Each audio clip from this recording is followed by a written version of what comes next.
Namo Buddhaya, Namo Rathanataya.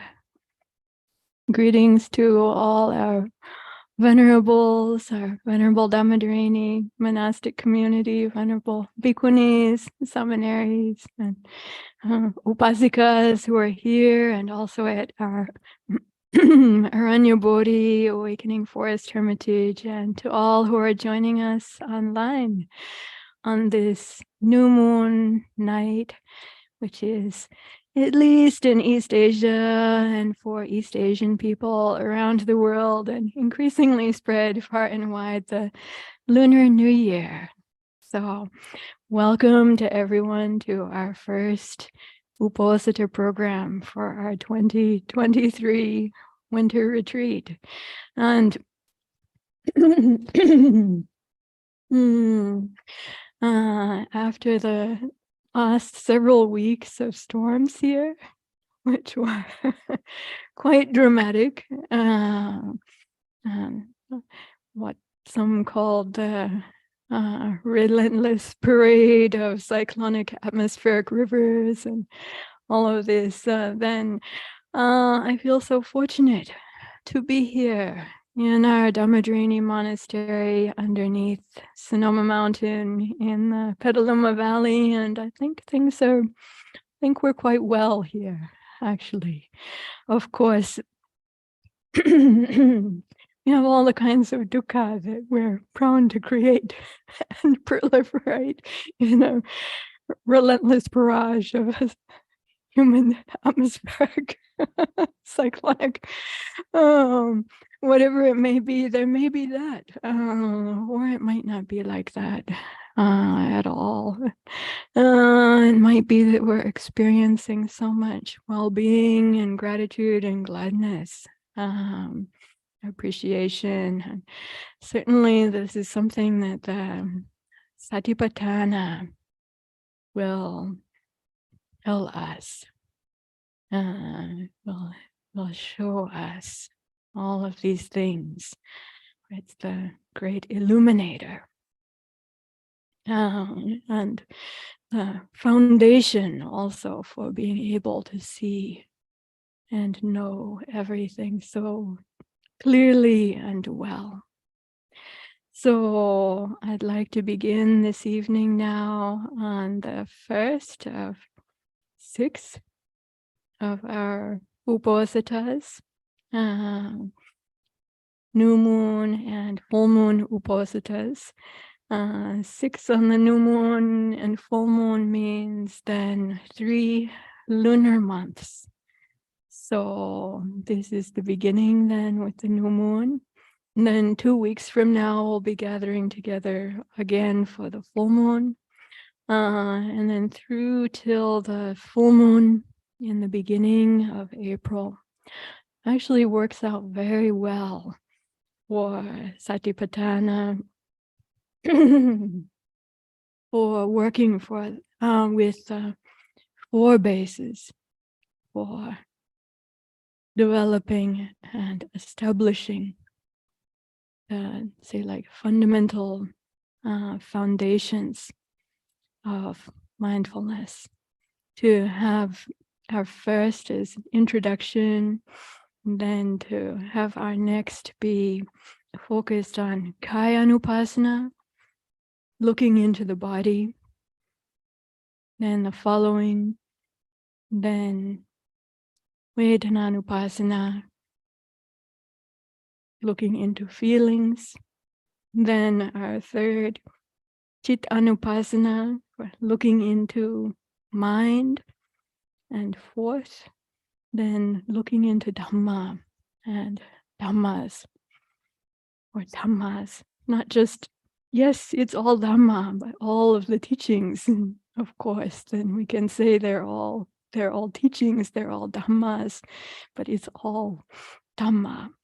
So we can say it both ways, yes? And then to gather back together again for our final sharing together our experiences, and then also gratitude. Oh, who knows? We we hope. Right? That is good to be intentional about gratitude as well.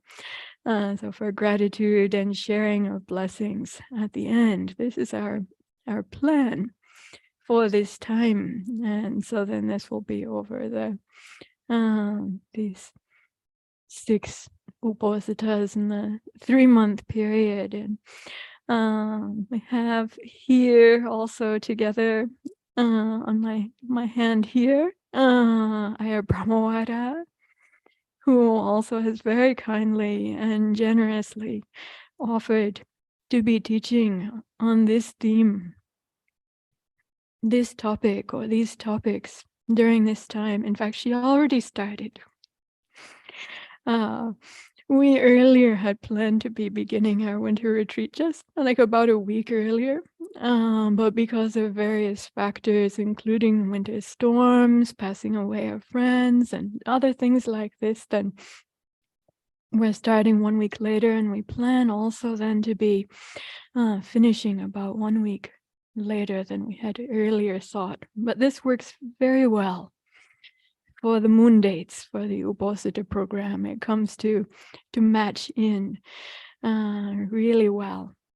So I want to say thanks to Ayya Brahmawara for her contribution also to the teachings during this time, and to invite everyone who's here or everyone who sees this later also to go to the Dhammadharini Monastery YouTube if you'd like to see the teachings that Ayya Brahmawara has already offered, to see them or to see them again.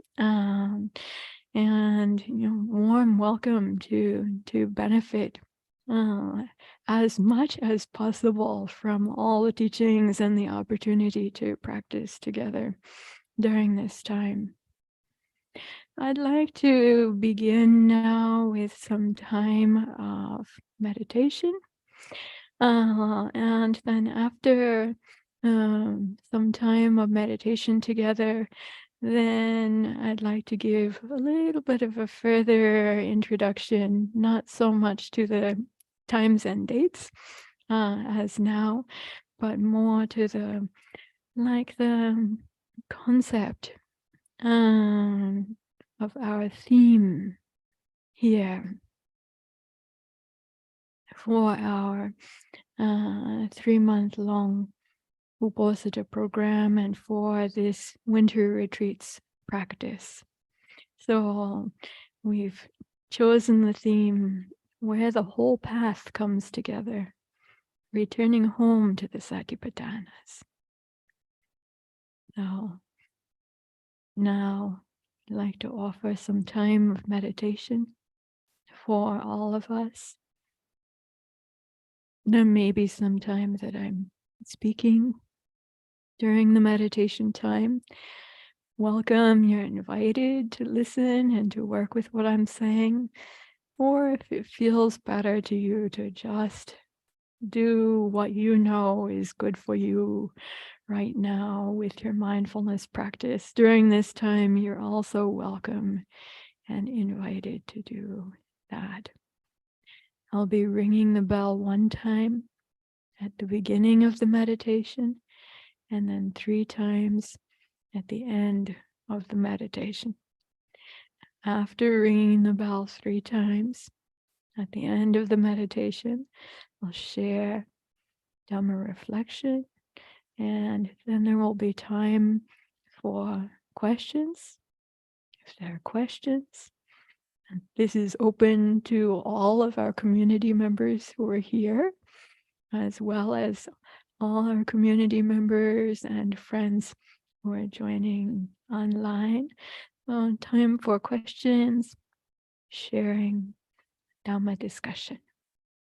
So thinking about offering 2 of the highest blessings in terms of Dhamma, that is to be able to listen to the Dhamma, Dhamma Savana, Eta Mangalamuttamang, and then also Dhamma discussion, Dhamma Sakaja, Eta Mangalamuttamang, as well as another of the greatest blessings to be able to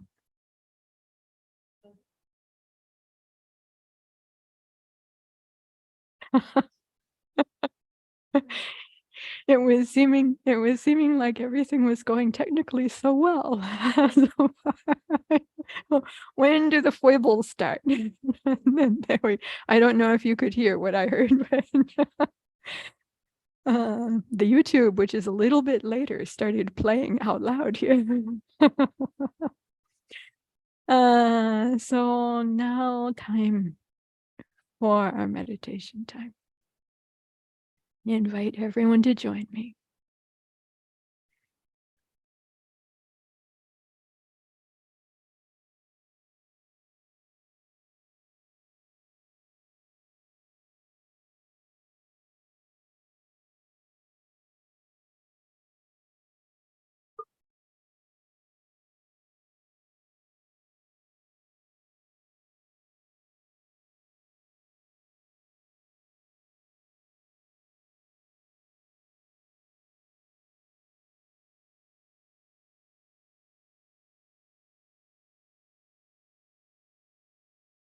May all beings receive the blessings of this offering. Likewise ourselves, including ourselves.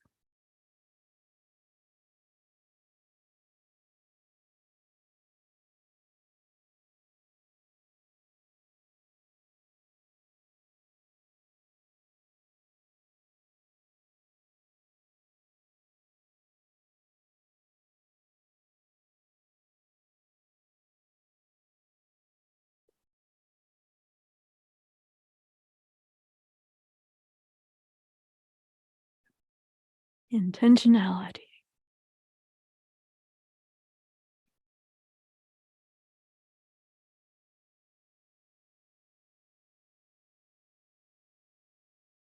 Let's invite ourselves to become fully present and aware in our sitting posture, if we're sitting. Anyone here feels like they need to stand during the meditation time, also welcome to stand and have standing meditation. If anyone who's joining is lying down, that's fine too. We can also have lying down meditation.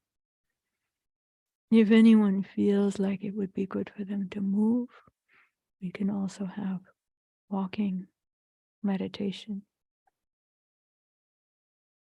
I often myself alternate between these postures.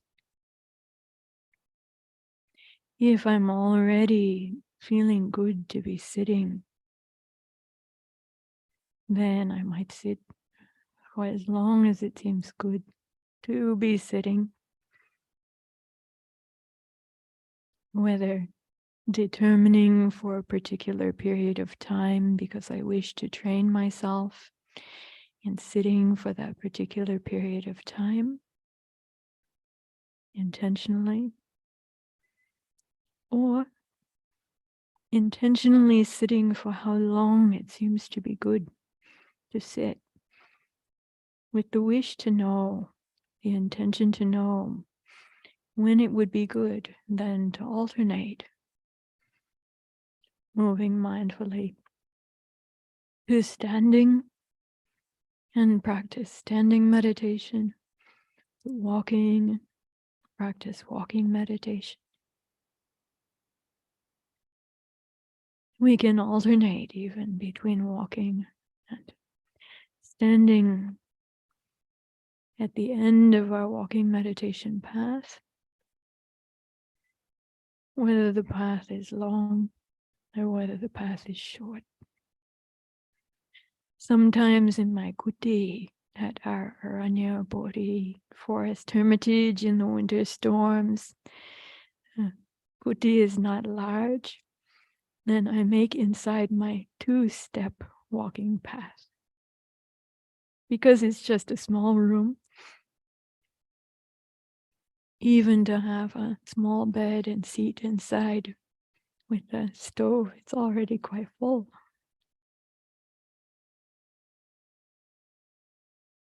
Then I would just stand, then mindfully take one step, a second step, and stand at the end of my second step, two-step walking meditation path. And stand, practice standing, standing, and standing. Then mindfully turn, practice standing, then walking, intending to walk, and walking one step, and then a second step, and stopping, practicing standing, until I could feel. Now the mind is really gravitating towards, from standing, like really gravitating towards sitting down, to be able to become more still. Because there's the feeling then of the inclination to deeper stillness. We can notice, we can observe for ourselves.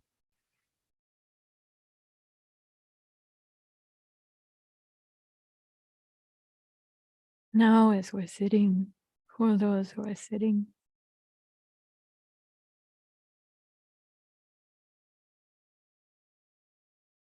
coming to the sitting posture, when one is inclined to deeper stillness, it's a great relief to sit. Noticing the relief of not needing to do anything else at this time. Being able to put all other activities aside for the moment. And to be able to settle the mind. Coming to touch points. Touch of our hands. Touch of our bum. On the seat or cushion. Touch of our legs while we're sitting. Touch of our feet. Until we can sense the touch points wherever we notice them and feel them around the body. From the top of the head, the hairs of the head, even over the surface of the body, the hairs of the body, down to our fingers and toes, fingernails, toenails, exterior, around the surface of the body, the touch points. Even like with the hair of the body, that it's so delicate, so sensitive.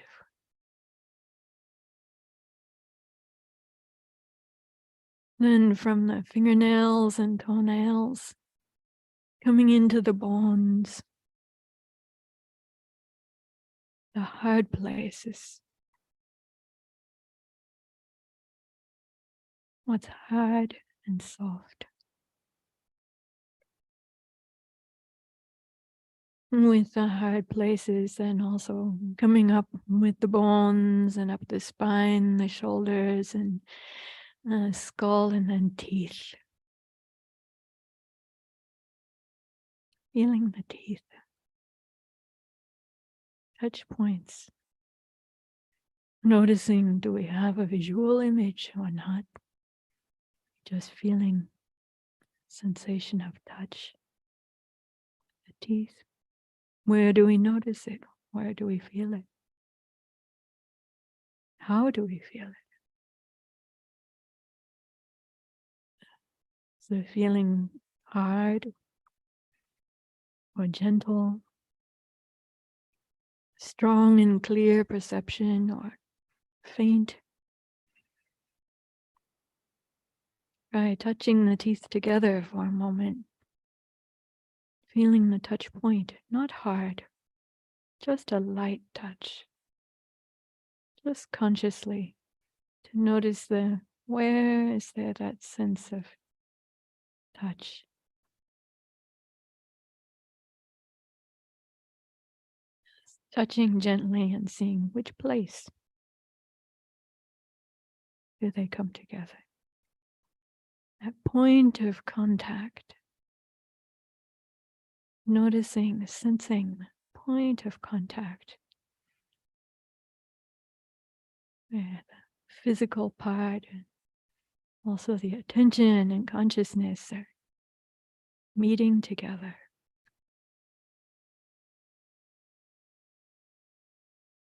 Pasa, paso, contact.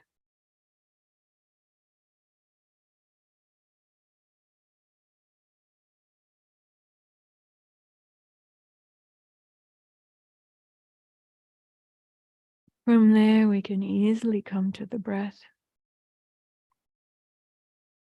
which is located at a very sensitive point. We can sense very nearby to there, even just from our teeth to our upper lip. A point of contact where it's most obvious, with interest. Even if we've seen it 100,000, 10,000 times before, still never this time.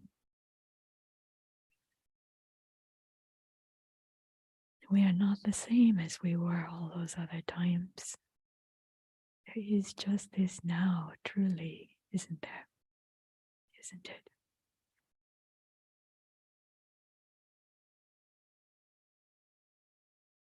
Where do we sense the breath?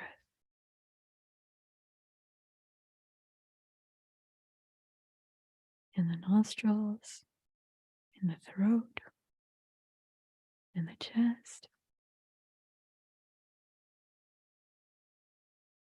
Do we feel the body itself moving with the breath?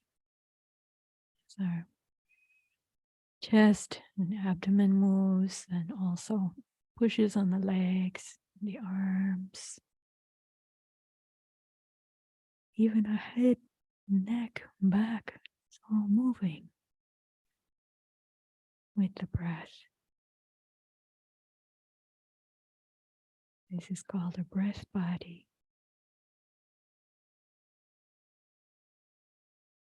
Uposatha, Satipatthanas. All beings that breathe. We are among them, breathing together. A breathing body, said to be alive.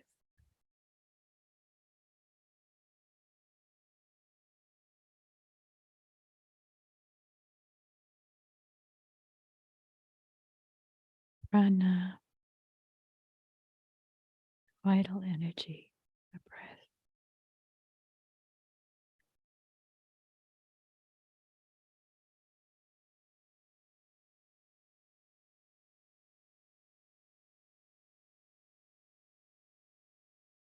Noticing as we breathe,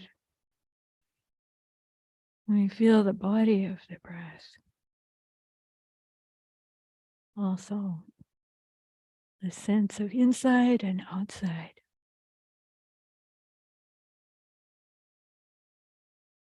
It might not even be dualistic, but just we can sense inside and outside.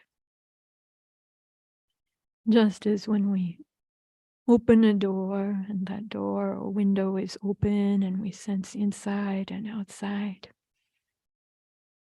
Just the environment, the air, inside and outside. Then also we see the solid things in the environment that are like they're framing We sense warmth and coolness, the things that are hard and soft.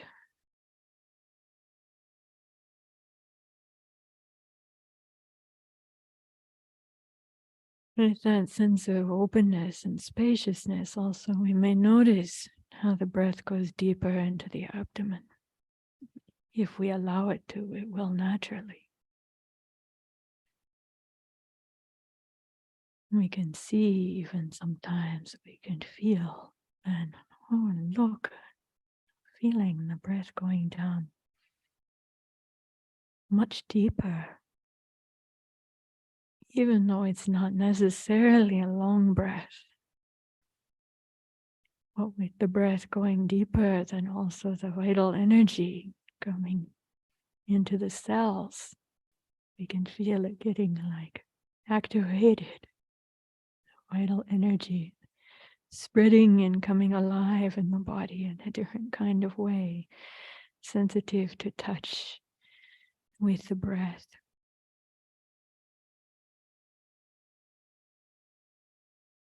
Mindful of body, breath, internally and externally.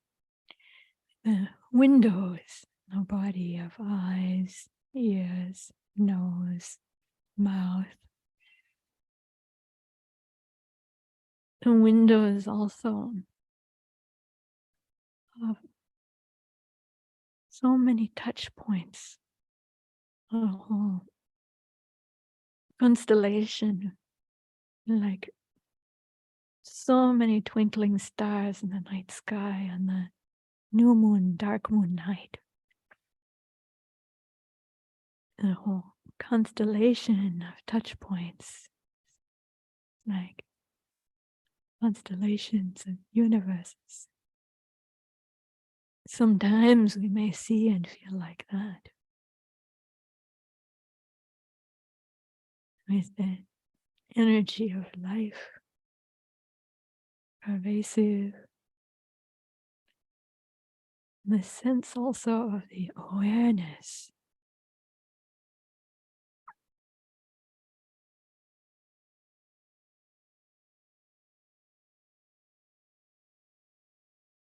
Broadening,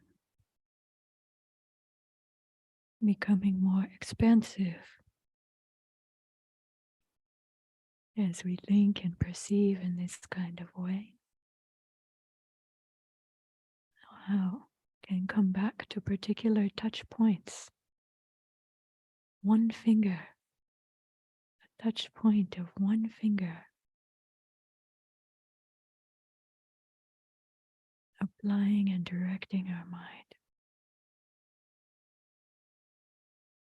with mindfulness and clear comprehension, clear awareness, with the intention to see and know clearly. The intention for the seeing and knowing, the setting aside of everything else.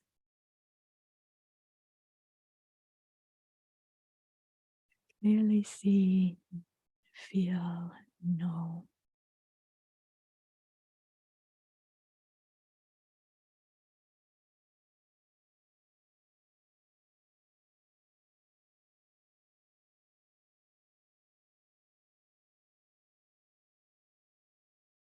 Coming home into ourselves,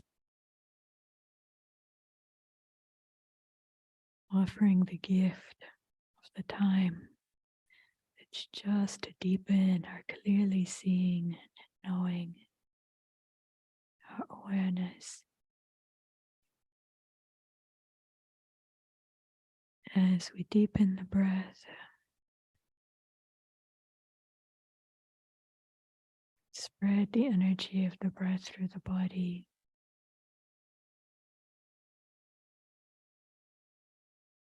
Relaxing more deeply.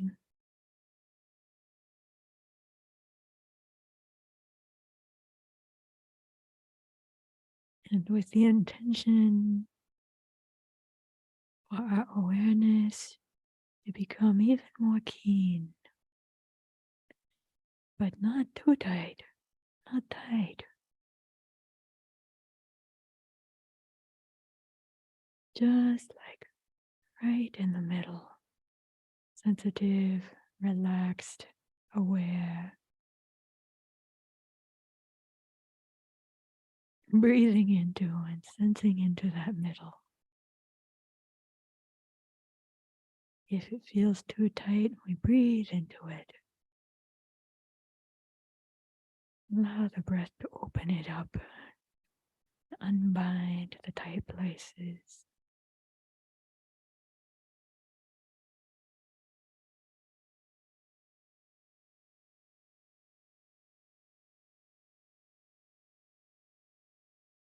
If it feels too narrow,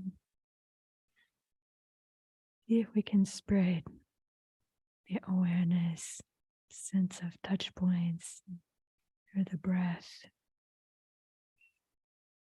internally and externally, holding a little bigger space.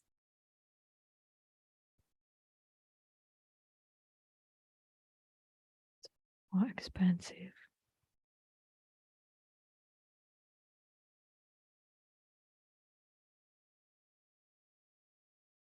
If we start to feel too diffuse, we can come back to where the perception of the breath is very clear.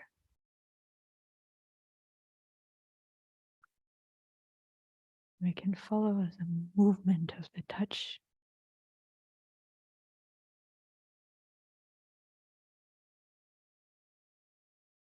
Use that to guide and direct our mind.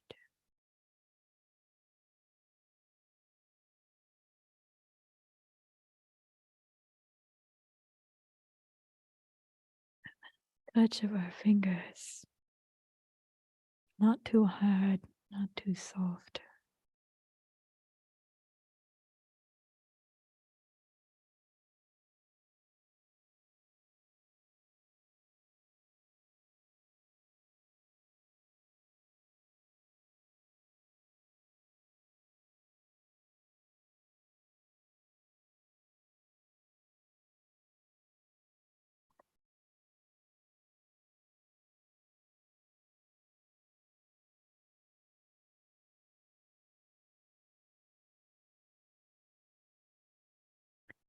If there's a sense of comfort in coming home to the body and breath,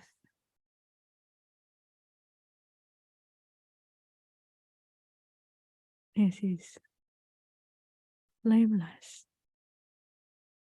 It's good. This is a good sense of comfort. It's good to have this time.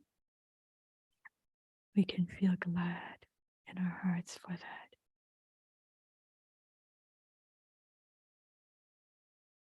It's good to have this opportunity. We can feel glad for this. A little bit more expansively, it's good to be doing this together as Sangha, as community, offering this time and space to ourselves and to one another. By our coming together, we're offering the gift of Sangha.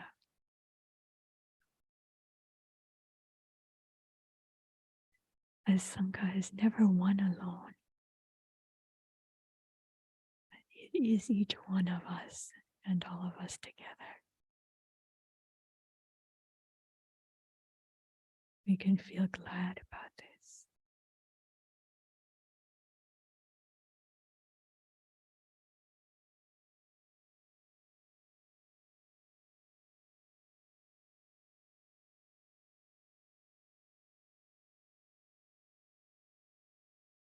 If we don't feel glad, we can also notice, just notice, what kind of feelings, what kinds of sensations are there? Just look at them, feel them, Know them for whatever they are. Also like constellations.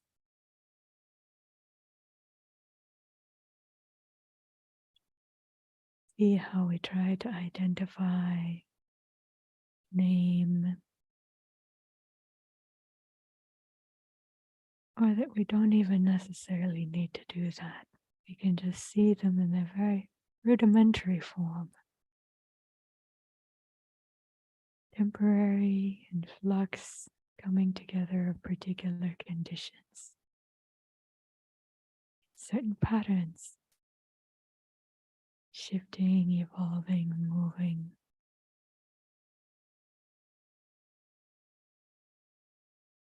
We can just notice, is there any feeling tone? And if so, what is it?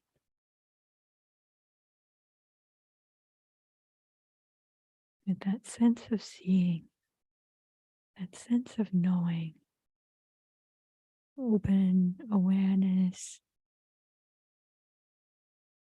the space in which we can see, touch, know how good it is to offer this space, to have this time and space, be able to do this.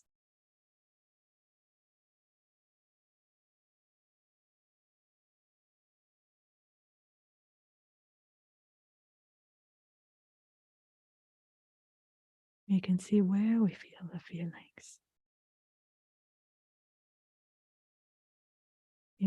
Are they on our shoulders, or in our belly, in our hips, on the top of our head, in the heart center?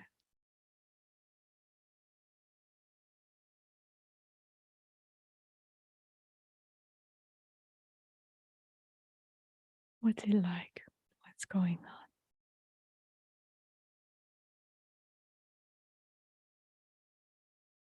We can keep the body and breath as a reference point and breathe into, bring the energy of life, hāna breath, into these places.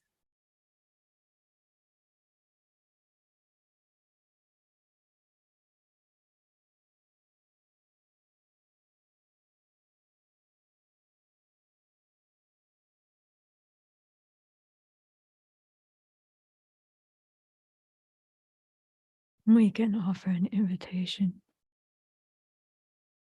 If we find any places where we feel like there are knots,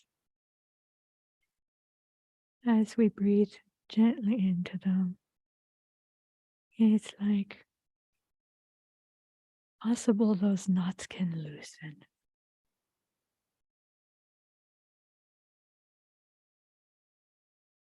Just a gentle intention with our mindfulness of body and breath, feelings, sensations, this awareness of touch. The knots are invited to be allowed to relax and to loosen a little, even to unbind, just gently.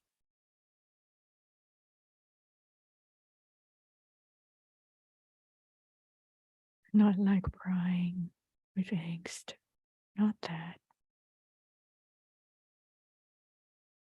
If you sense yourself coming to the perception and touch with a kind of prying angst, like that, see if that sense of prying touch can be made to just touch there gently, with seeing and knowing.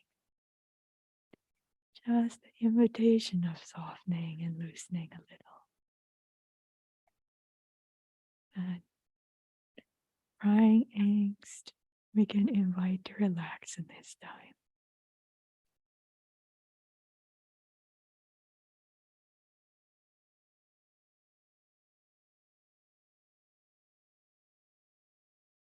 And with that, we can be more comfortable, relaxed, and open.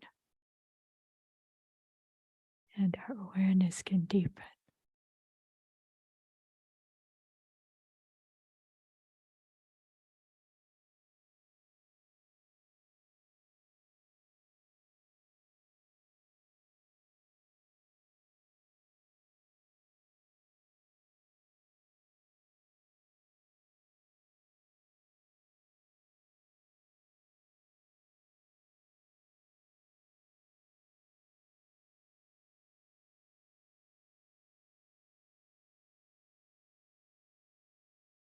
And we can notice what is our state of mind.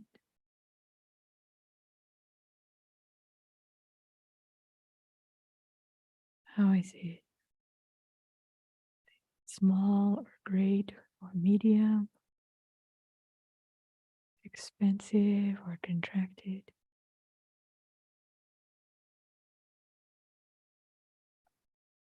Heavy and dull or refined? Something in between?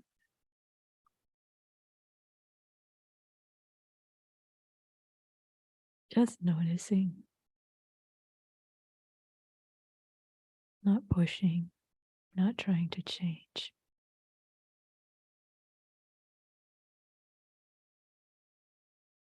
Noticing whatever we can sense, even if it's wordless.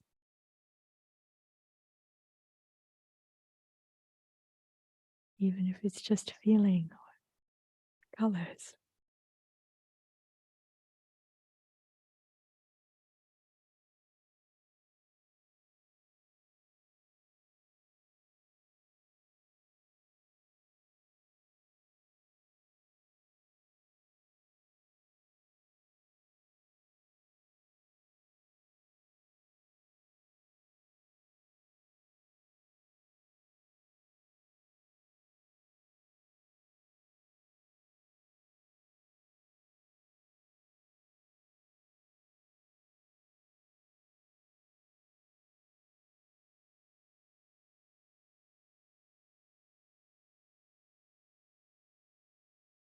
We can come back to the touch points as reference points anytime.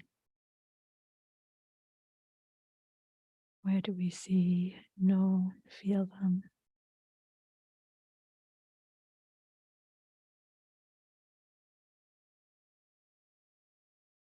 Make that intention. Touch is not hard or soft.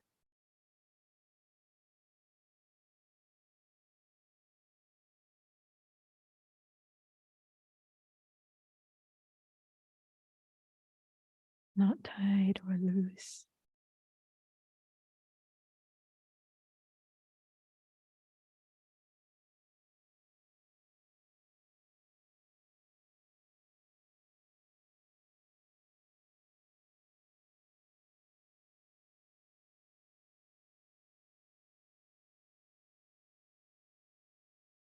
You may feel hardness or softness, warmth or coolness.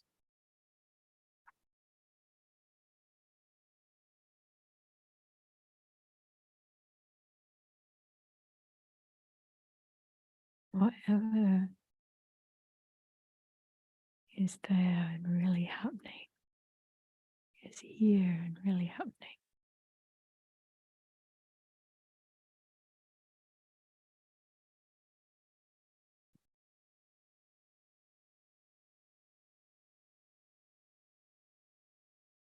We have this space for seeing and knowing and feeling.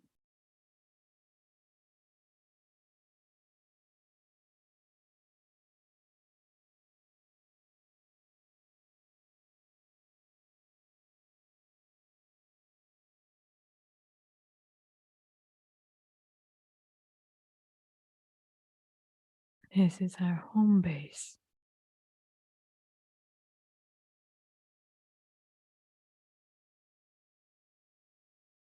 Always available. In now, every time, everywhere, We have awareness. We are awake.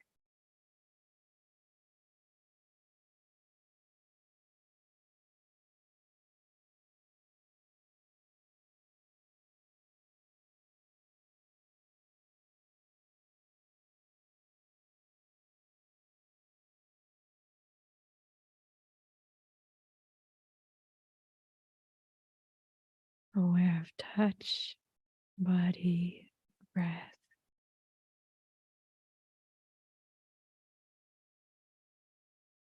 Aware of feeling tones.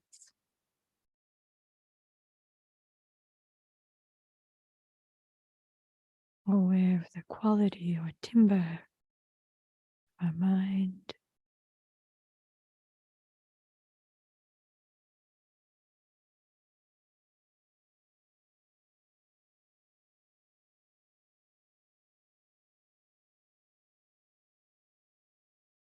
Don't make anything fixed out of it.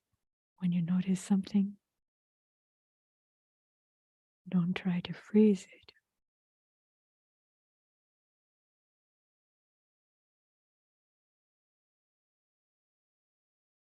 It's more like flowing.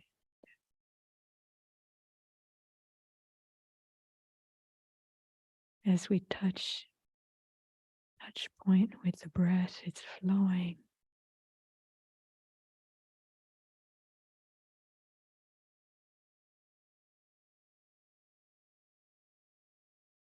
Every moment, different sensations, perceptions are appearing and disappearing.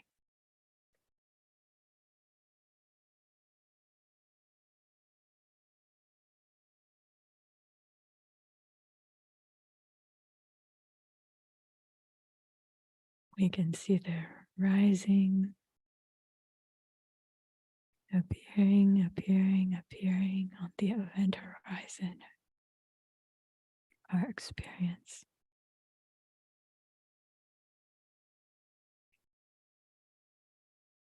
We can see them vanishing,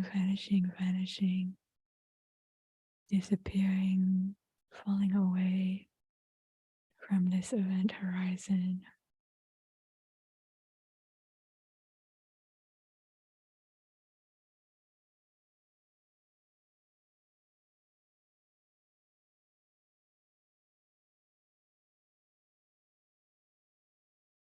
Like observing the breath in or observing the breath out.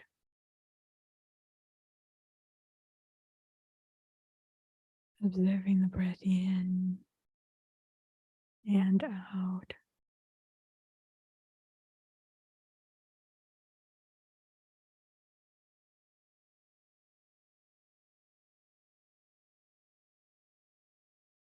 Like watching sparkles on water, twinkling.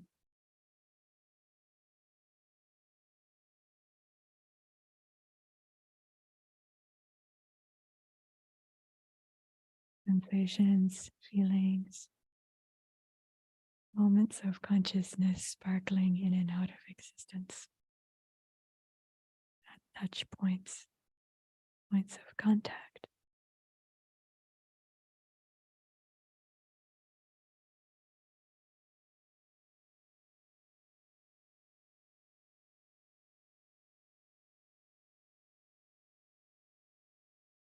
Nothing to grasp.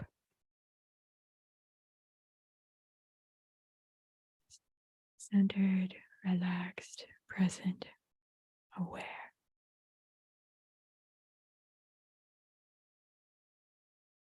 With this space for everything twinkling in and out of existence momentarily. Open heart, mind of awareness. Just see and know and experience.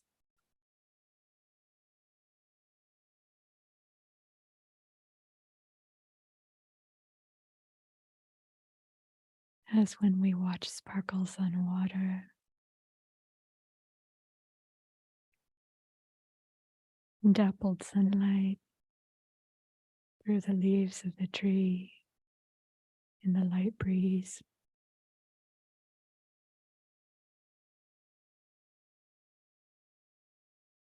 twinkling stars at night.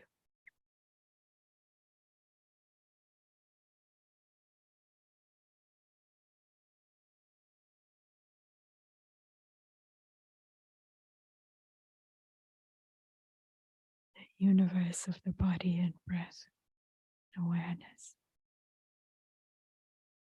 feelings sparkling in and out of existence.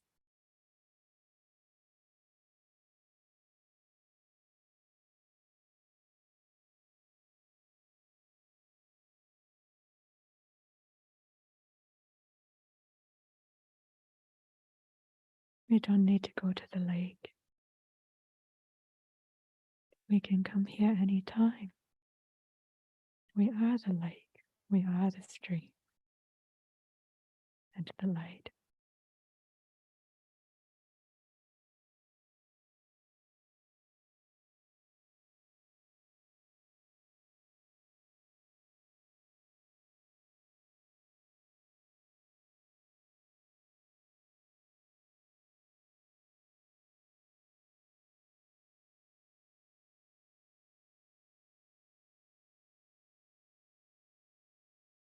We are the universe,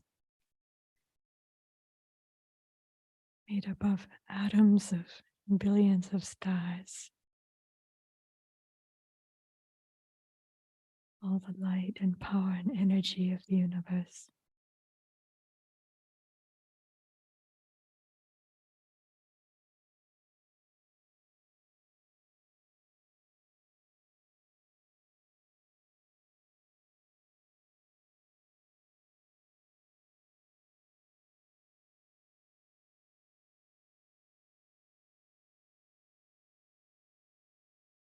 It's so awesome and humbling.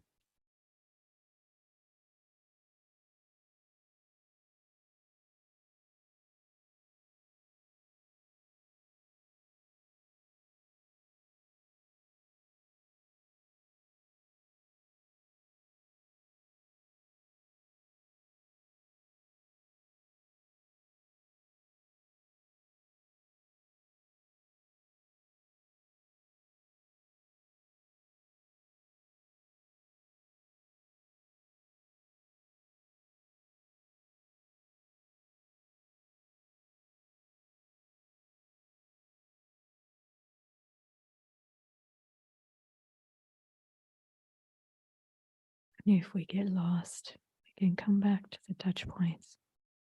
Come back home.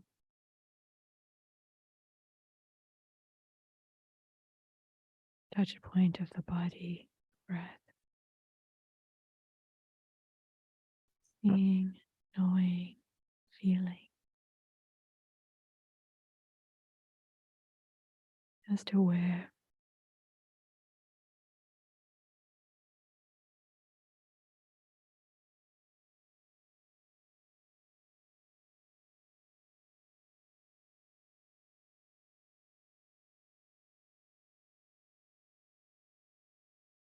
It's so good to come back. Good to come home.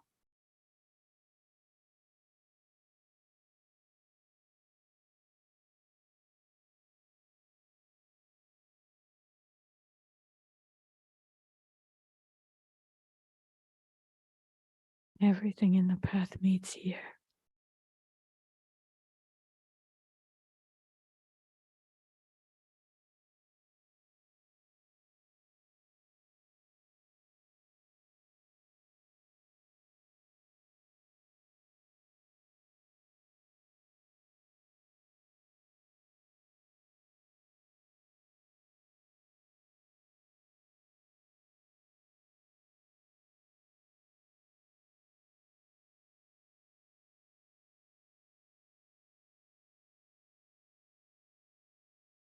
Breathing in, breathing out.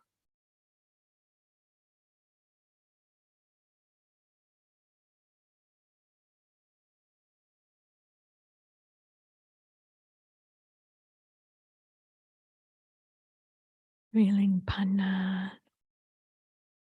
prana, vital energy of the breath.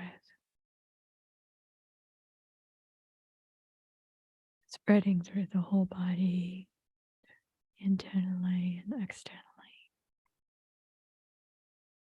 Rise and fall.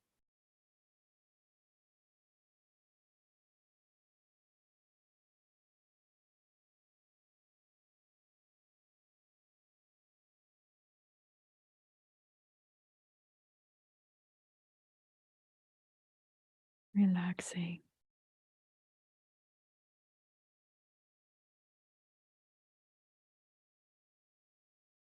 Releasing.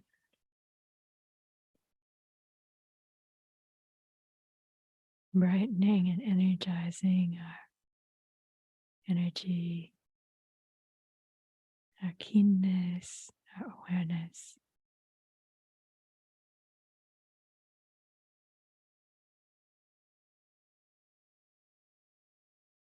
Ready to apply ourselves to the Dhamma. Seeing and knowing the Dhamma.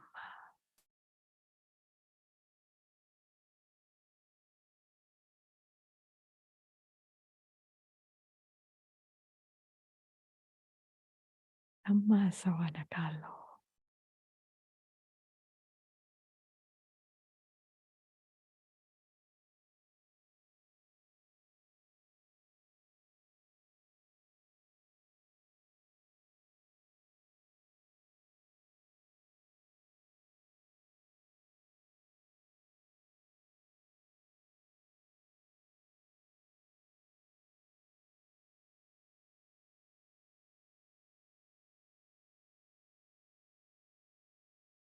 Dhamma savanakalo. Nayang padanta.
Can fold our palms over our hearts.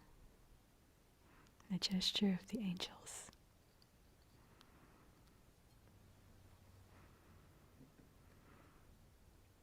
Patanjalian adiwarang ayajata.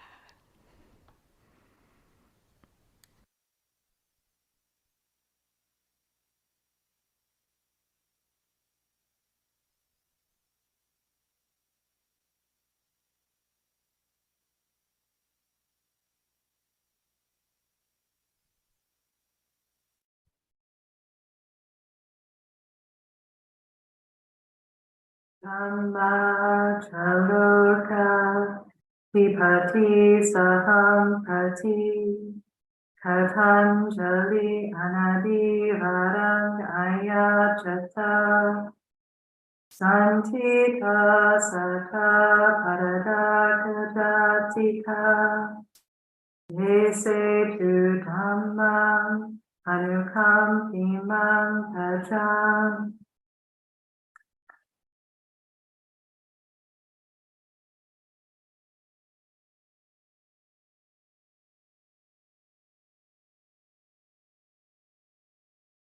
Namo tassa bhagavato arahato Samma Sambuddhassa. Namo tassa bhagavato arahato samma sambuddhassa. Namo tassa bhagavato arahato samma sambuddhassa. Buddhang Dhammang Sanghang Namasami.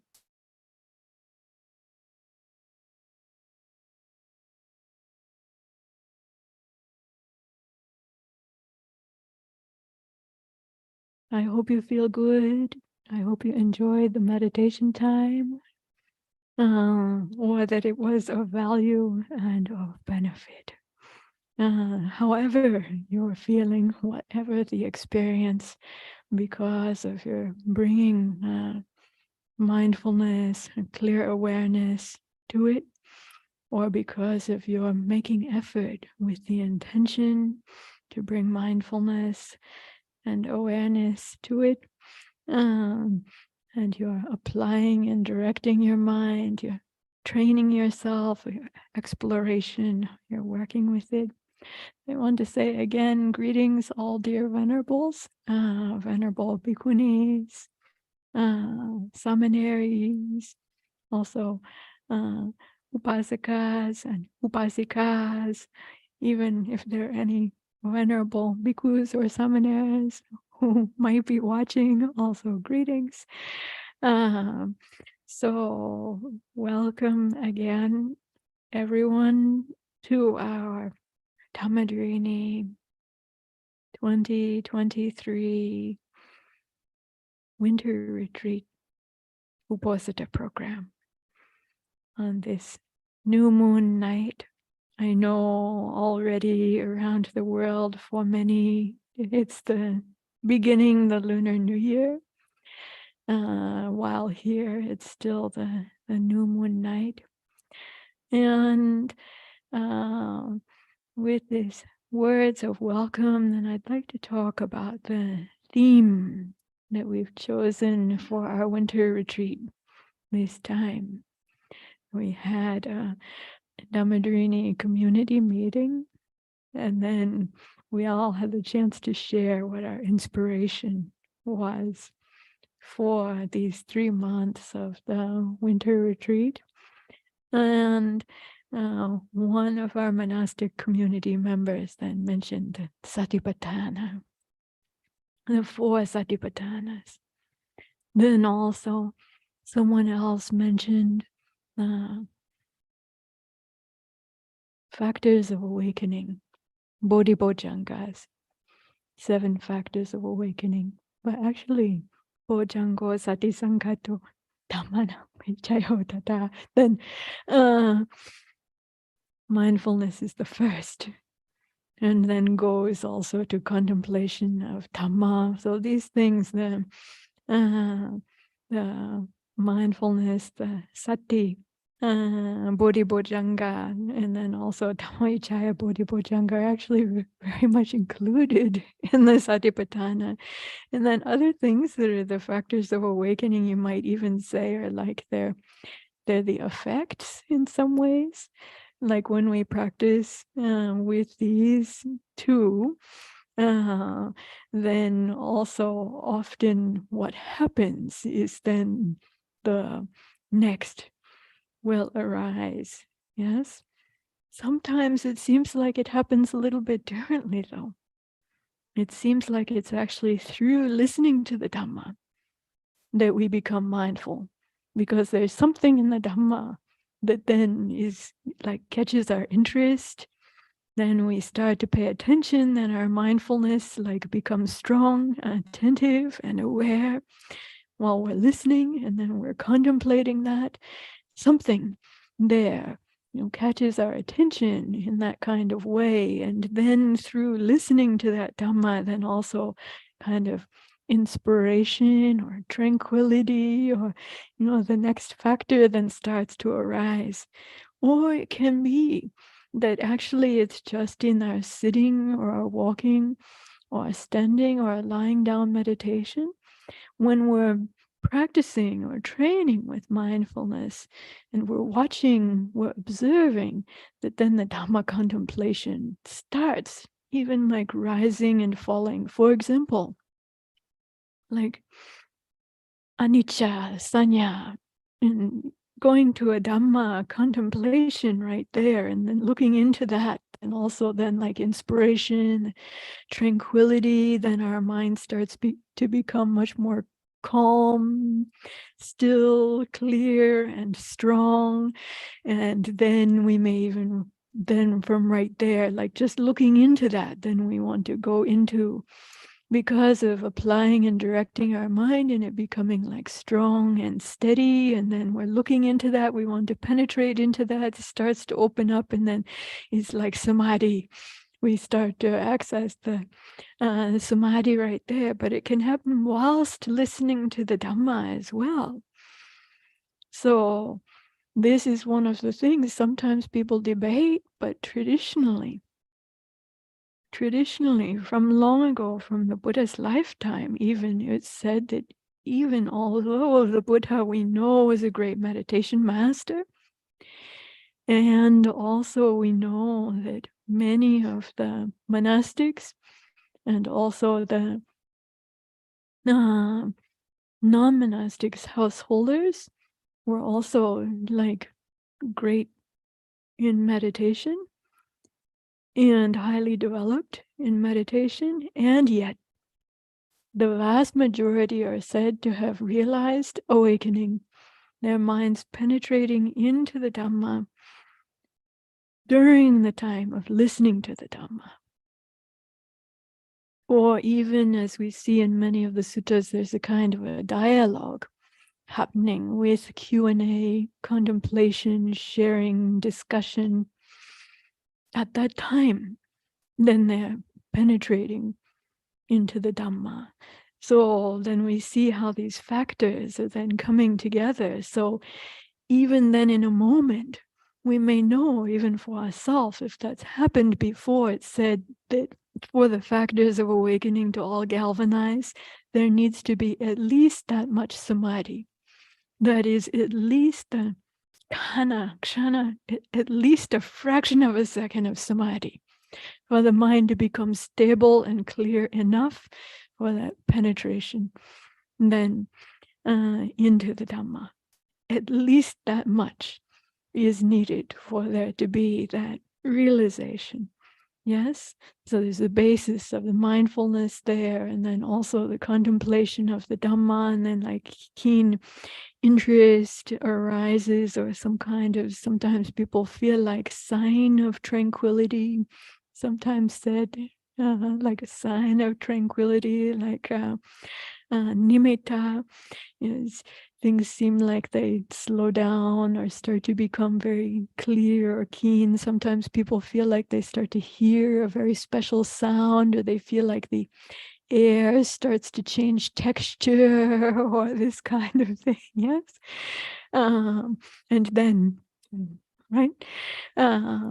So this can happen during the meditation time. Also, it can happen during the time of listening to the Dhamma, contemplating the Dhamma. So how these factors of awakening then are like coming together, or working together in this kind of way. You can have more than one factor of awakening that gets activated at the same time. In fact, that's how it works when there are awakening experiences. This one and then another and then another and then another of factors of awakening. It's like, when I was a kid, then there was the time that the ornaments were put on the tree, and then we strung the lights, and then it's like plugging in. And then, I don't know, I'm not that old, but I don't know if you would have seen this or not. But then it's like one part starts to come on, and then the electricity is going through, or you're plugging them in. There's another part's coming on, another part's coming on. It's up to the star on the top of the tree. Oh, right. All the lights are on. And it's different strands, right? Because of different strand. Anyway, that's how it was before, is they all got plugged into each other. Yes. And then the electricity would come into them, and then going up to the star on the top of the tree. Then so the factors are all, if they are all turned on, even you have mindfulness and you're listening and contemplating the Dhamma, even you have those two that are opportunity for them, and you're actively working with them with your interest, and it's good. I think all of us here have love for the Dhamma. For me, I feel like I just have a lot of love for the Dhamma. Even I say that, it's like my heart is just like expanding and singing or something. It's just that I love the Dhamma. So this thing about also the inspiration, then, this love for the Dhamma can be like, in the way that I'm saying, it's like so energetic, right? But then it is important that there be that energy of mind with our interest. But then it's like when that starts to become steady, and so this we can train ourselves in this. It's like how we're thinking about it. We can bring up also that energy. So it's by our thought, we learn how, by our thinking. Sometimes for myself, then, it's just maybe I'm feeling not so energetic. Maybe I feel a little bit tired or something. I just think to myself, okay, now I'm going to gather my energy. Now I'm going to bring up my energy. Like, I wasn't a cheerleader before, but we had cheerleaders. And what does a cheerleader do? And the cheerleader is like to, take and like gather the energy and then apply that energy. And you're like bringing all these factors. If it's the cheerleader, then you want the whole team, right? And then it's like all the team and the audience. You get your audience, and then you gather from the factors for the team, and then you're like, rah, right? To go. So you just think yourself like this. So now I'm just thinking and I'm just talking about it, but I can feel in the body, also in the body and like in the heart and in the mind. It's like that's rousing energy, right? So we can just like think about it, and then you learn how to do that yourself. If you don't know how to do it, probably you know how to do it. Right. But sometimes we forget we know how to do it. And then we just sit there and we struggle, or we just blame ourselves, or we just like, I'm practicing mindfulness because I'm just going with what is. And this kind of thing like this, right? So we have to remember, and this is actually an enormously important part of working with sati. Because sati in the old Indian traditions, then the most common use, smriti, is exactly to remember, is to recollect. So these are things that are important to remember, to recollect. Then when we remember them and we recollect them, we activate them, because this is what the mind does. When something is recollected, when it's remembered, we apply and direct our mind to it, it gets activated. And if we're a practitioner of mindfulness of the body, we know when something gets activated in the mind, how also then we see activation in the body, right? So then we can see the activation in the mind. Is the mind sluggish and dull, or is it vibrant and energized? Is it like narrow and descending, or is it like rising, or is it just like in between, good, balanced, steady, like this? So we see the mind, but then when we look at the body, we can also see then how energy gets activated or deactivated. Right? Sometimes also we bring our mindfulness to something. If it's activated in a way that's like we might understand to be not so healthy or wholesome, akusala. If we notice that, then we can also see how to deactivate that, or to to change it. Because really what that is, it's not something permanent, not something with a fixed identity. It's just like a particular pattern of mind that is, then we say that thing is akusala. But as soon as we change the pattern of mind, the energy is just available. It can be whatever. Yes, as the Buddha said, with regards to the mind and mental energy, you pour it into any container and it will take the shape of that container, like gold, right? So really it's like that. So our thought is then creating the shape of the container. Yeah, our idea. So then it's like, what kind of concept then do we apply and direct our life energy to, being conscious about that, being intentional about that? So if we notice that it's like somehow we've fabricated a kind of a concept that's like, is it worthy to continue with? Or would something else be better to continue with? Then we can change it, because it's just a fabrication of mind. So then we train. We have the opportunity now during this time. Really, there's nothing else that we need to do. We might think, I need to do this, I need to do that, but these are all just the forms. But the heart of the matter that we're here for and to be working with is the practice. So this practice, this training then in whatever posture,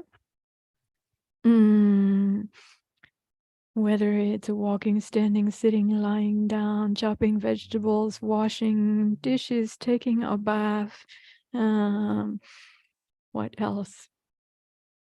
Using the computer, being tech support,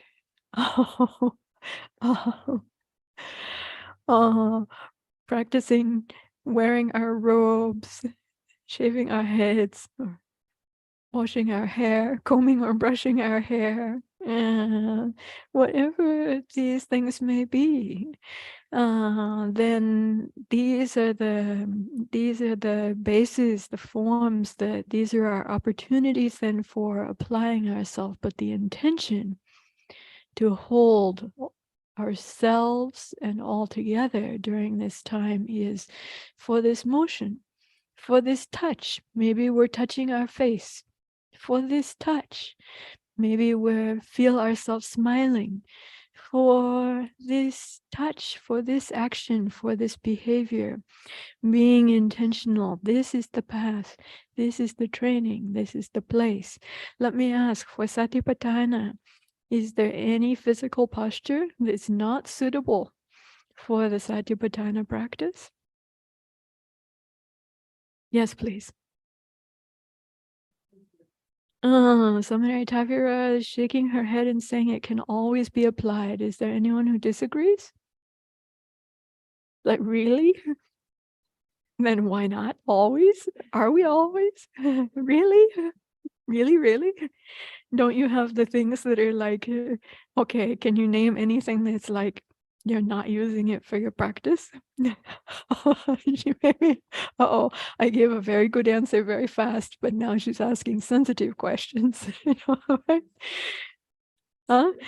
There's theory and then there's practice, right? So this time actually is for both theory and practice.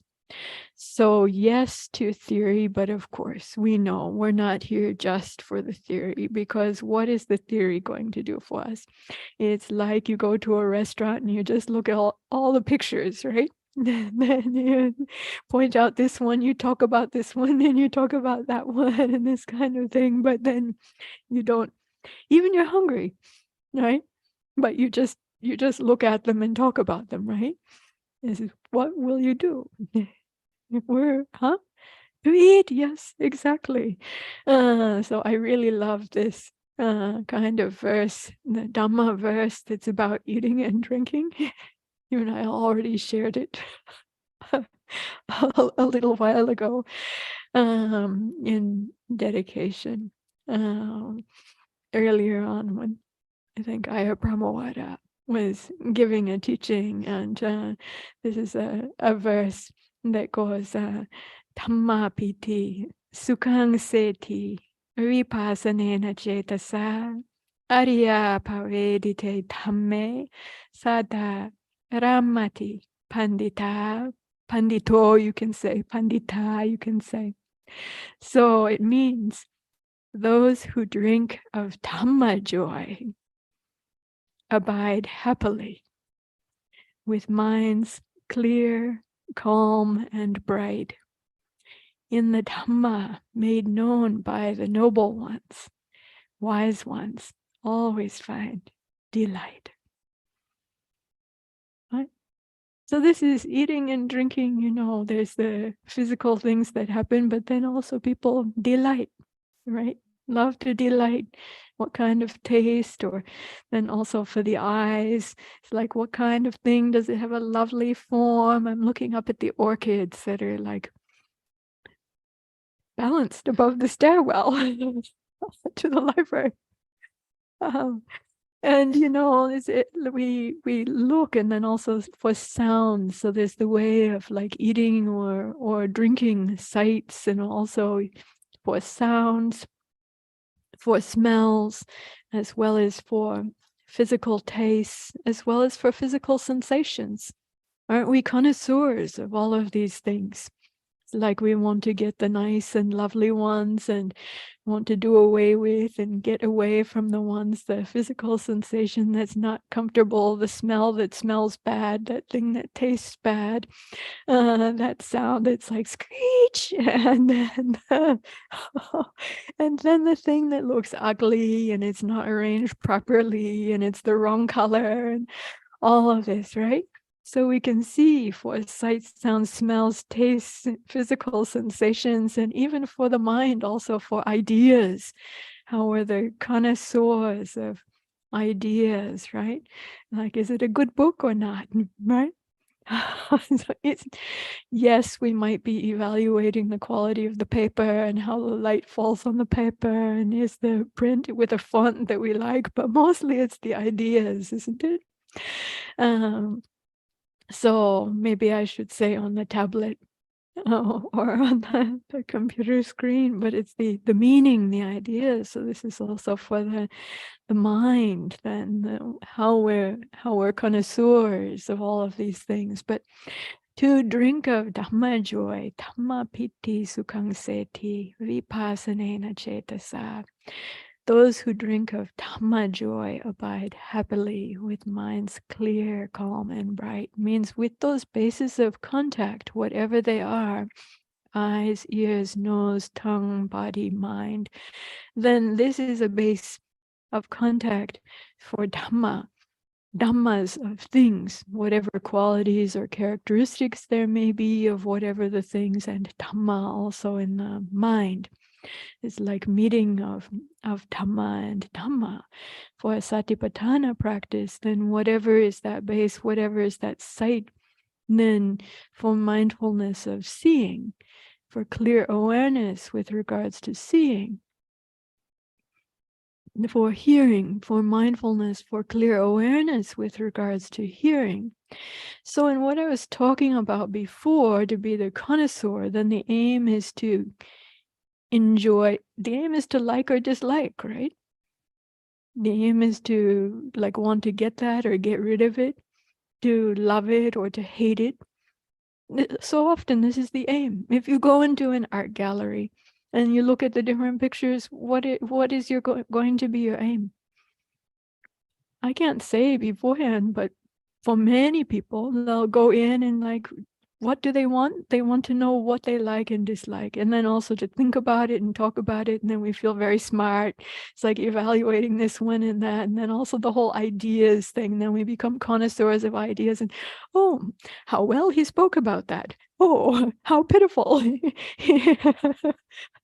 how could that person like something like that? They're really so funny. Oh, pity the poor fool, right?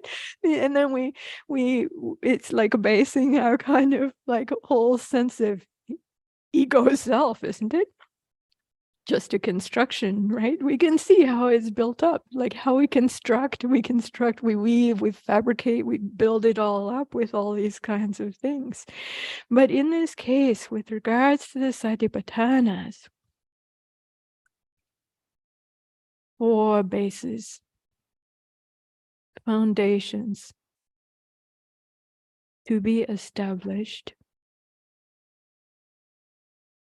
bases and foundations to be established, then the aim is different. With regards to the contact, sights, sounds, smells, tastes, physical sensations, things of the mind, the aim is different. You're showing up for a different reason, with a different motivation. It's not there with the aim to like it or dislike it, to be judging in that kind of way. Not there with the aim to be building up, bolstering our ego through our judgments in this kind of way. It's not the aim. It's not the point. It's not the purpose. We're showing up with a different aim with regards to all these bases of contact, physical contact, also then feelings, knowing the feeling tone of something. In a way, it seems like it's something that's like at the meeting of body and mind somehow, right? But that what is the tone? The aim is to see and know it clearly. What's the state of mind? It's not to judge oneself or others. Oh, they're so exalted. Oh, look, that person looks really down, right? But yes, we may know, just to know and be aware internally, externally with regards to these things, but the aim is seeing and knowing, and to really be able to see and know it as clearly and as truly, actually, as we possibly can. So then we even see the habits of judgment, how they come up. And those habits of the craving and the desire, how they come up. If you're used to approaching the things because your aim is to be liking or disliking them and judging them, that has a certain, those patterns, those habits have a certain energy to them. So even you say, this time I'm determined to be practicing Satipatthana, I'm enough with that, done, I'm showing up differently, my aim is different. And yet still is like, what is it? You're in a car and you start to put on the brakes, but does it just stop immediately? If your car is going very, very slow, maybe. If it's very slow, it may seem like it stops immediately. But if your car has been speeding along and you start to put on the brakes, it's not going to stop immediately. Even you would get in a wreck if it does. So don't feel too badly if I'm saying now our aim is different and to show up differently, and you start working with that, but your speeding car, there's some momentum of the other things is there. Can they also be subject or object of Satipatthana? Are you failing if that happens? Are you just failing in your practice and it's not worthy and there's nothing good to be got out of it, and you just say, I'm failing, this is worthless, my habits are just taking over? Huh? This is a shaking a head, smiling Anjali, and it's not hopeless, I'm hearing. Really? I've heard from others before that they're hopeless. They can't do it. They don't have what it takes. No, she says it might feel hopeless. Okay, can feeling hopeless even be valid and worthy for your Satipatthana work? Or is it just useless?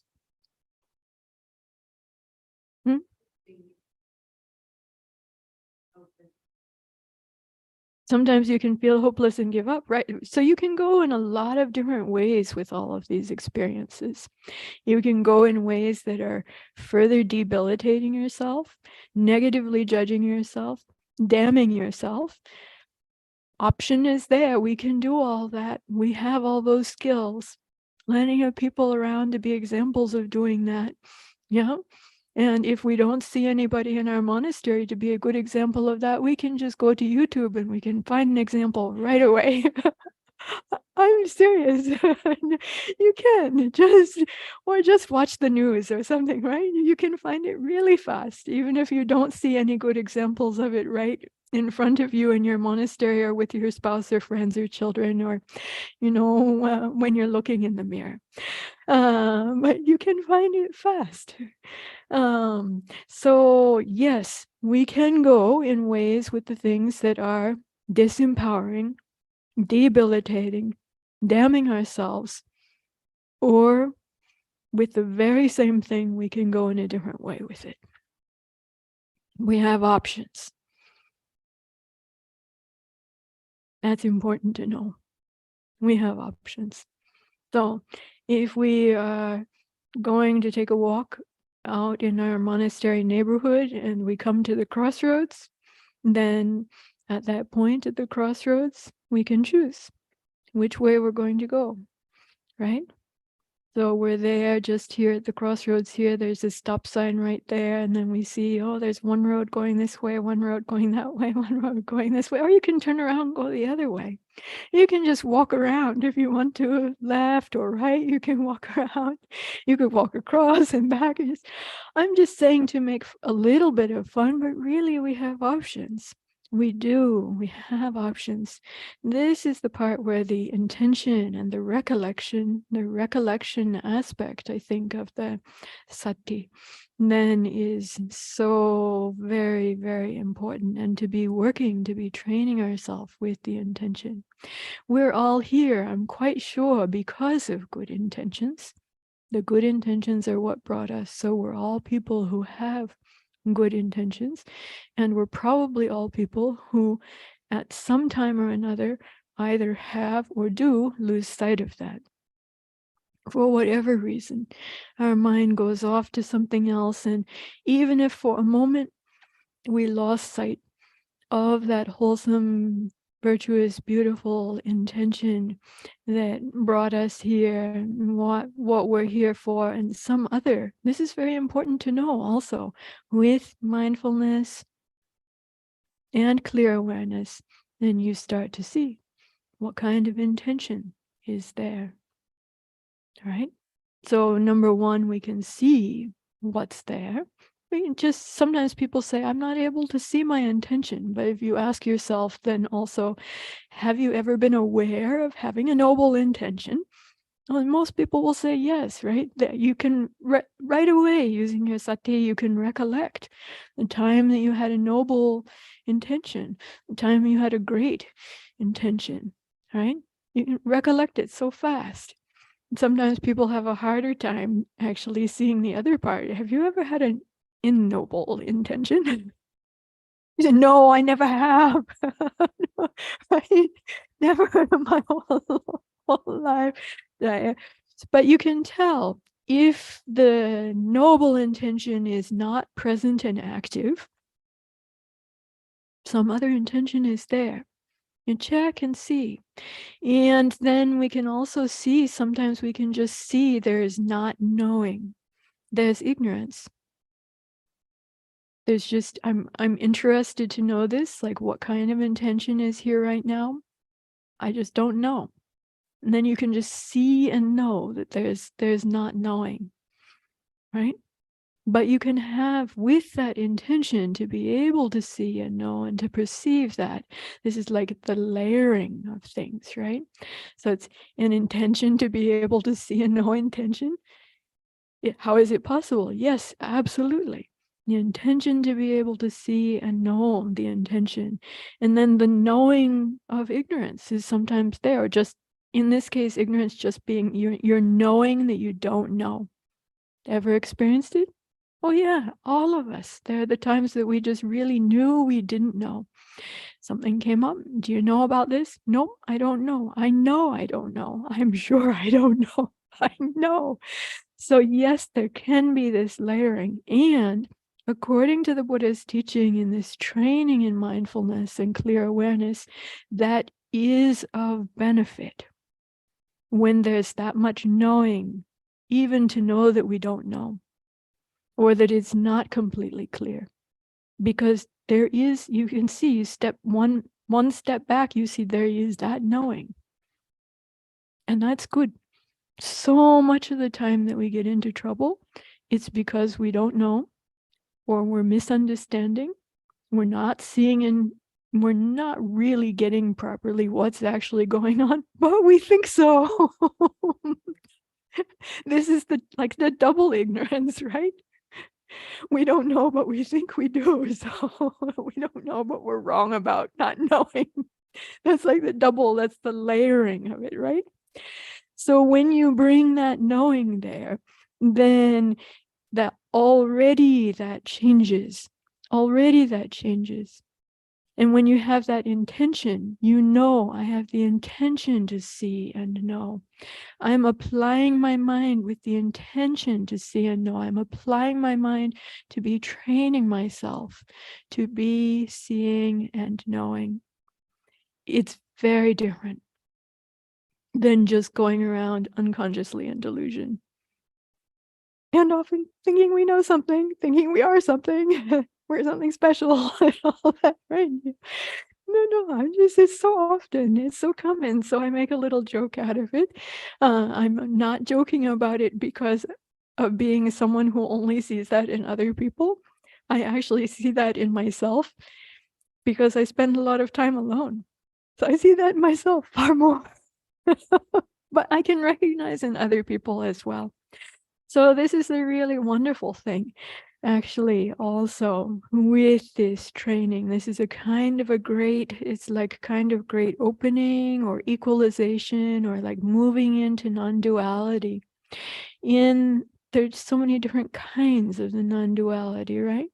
And this is one kind. Even in the meditation time, we're talking about like the breath internally and externally, right? Or if we sense, like we look for the elemental properties, so like feeling warmth internally or being able to see and feel warmth like externally, something like that, right?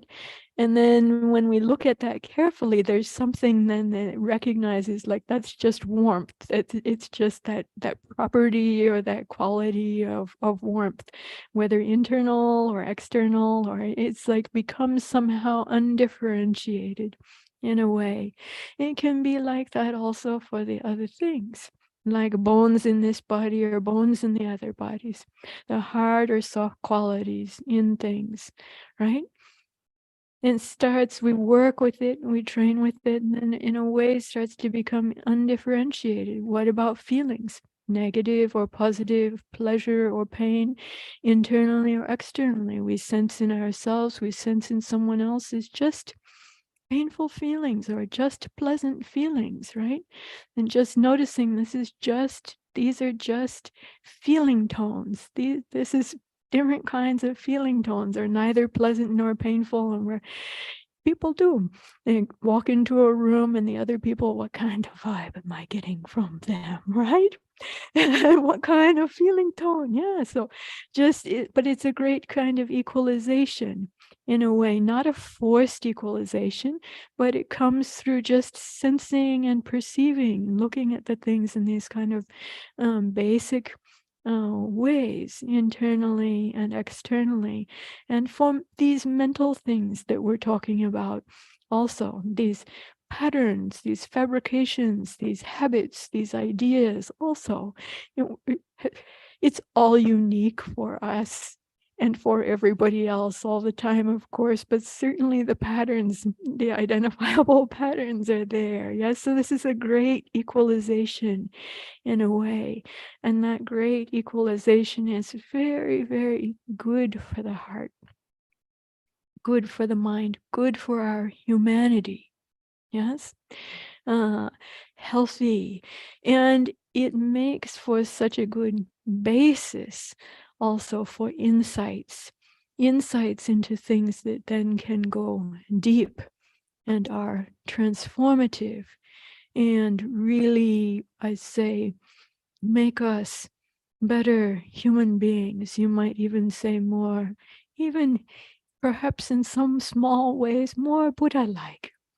A little bit here and a little bit there.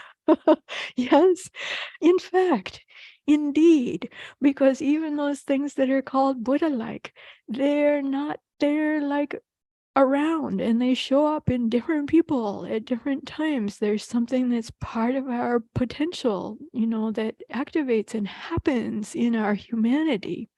It happened to the Buddha because of the Buddha also having been born human.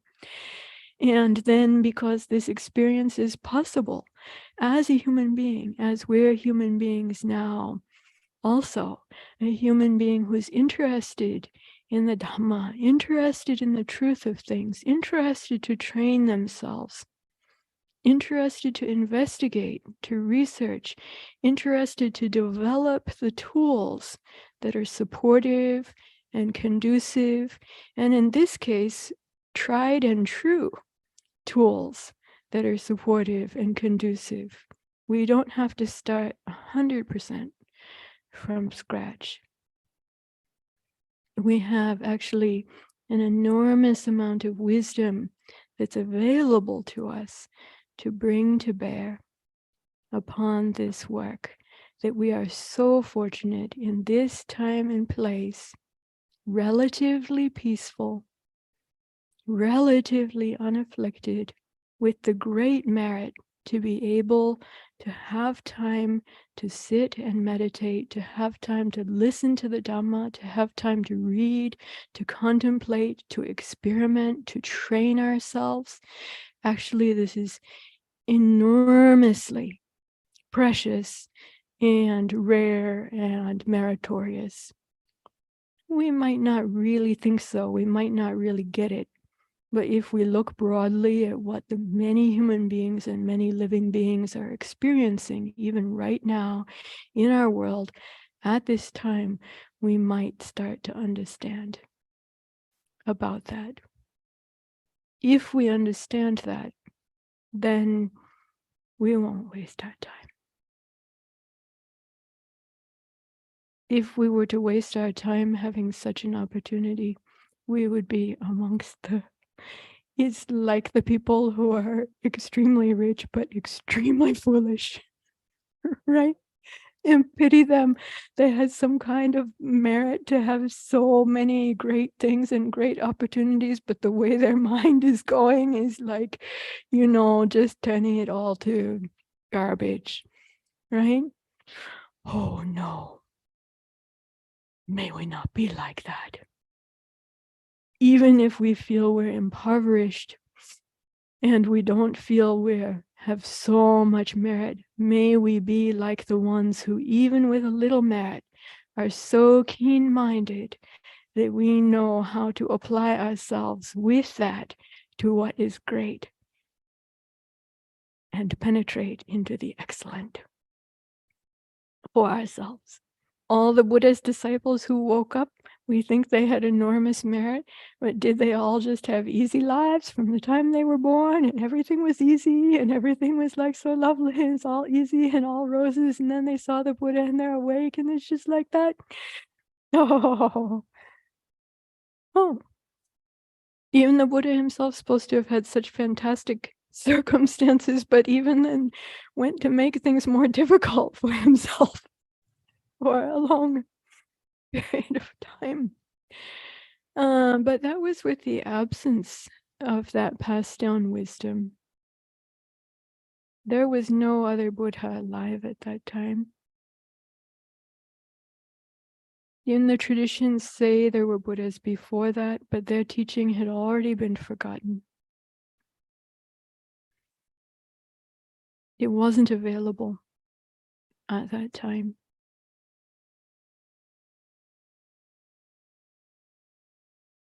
No living memory, recollection.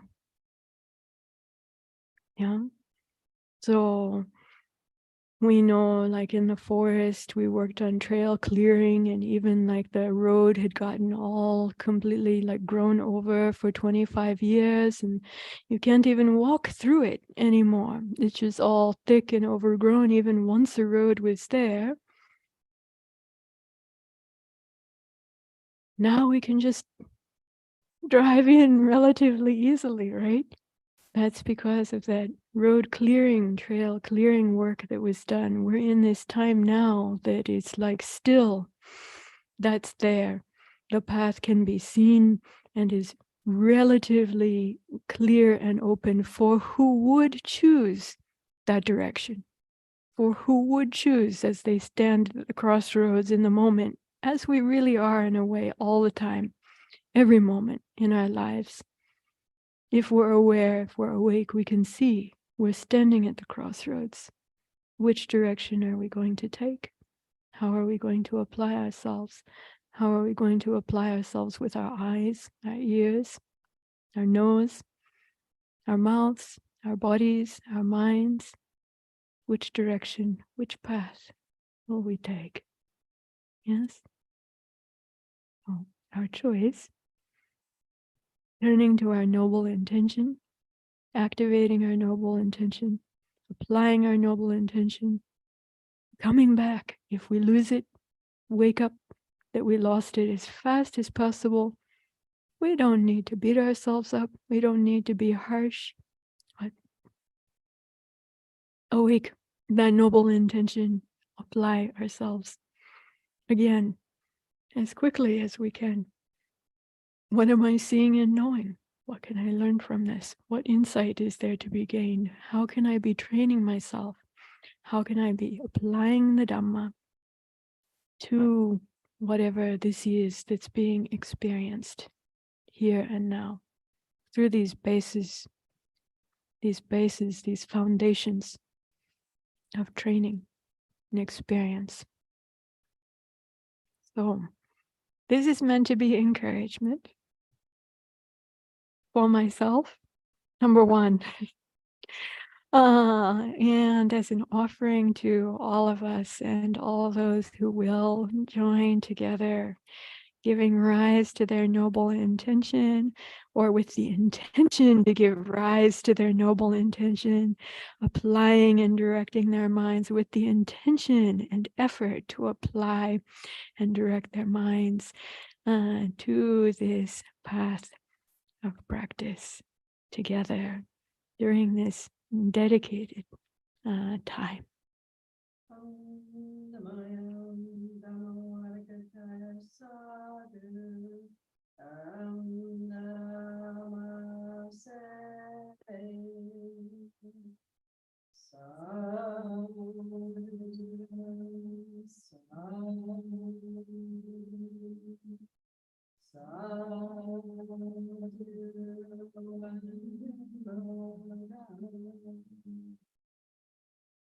Thank you very much to everyone for your patient listening, or whatever it was you were practicing with. Especially hope Dhamma listening, Dhamma contemplation, working with mindfulness of body, feelings, mind, Dhammas. So I'd like to give a little bit of time now to see if anyone has any thoughts or questions that they would like to share, and then plan at just before what is 9 p.m. here to have a dedication for entering retreat. Yes, please, questions, things to share.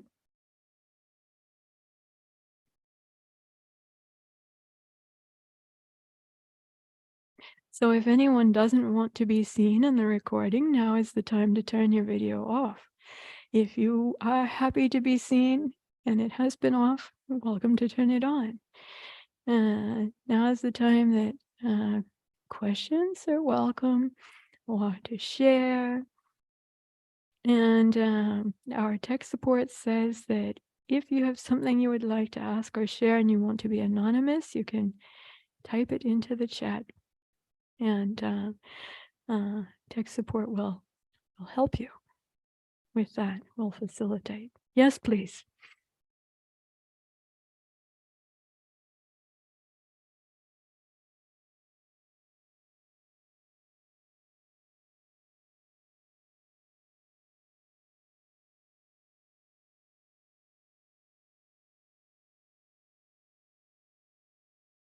Anyone here at the monastery?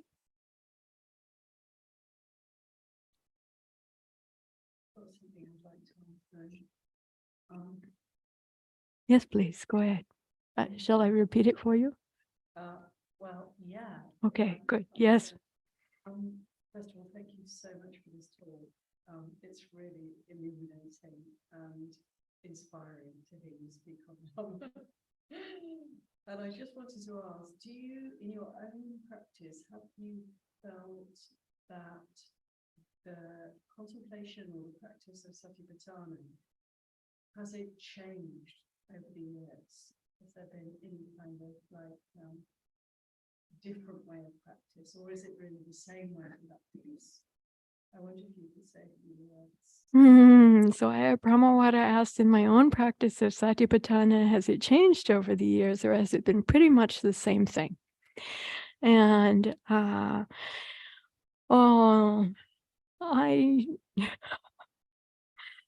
it looks to me like everything's changing pretty much all the time.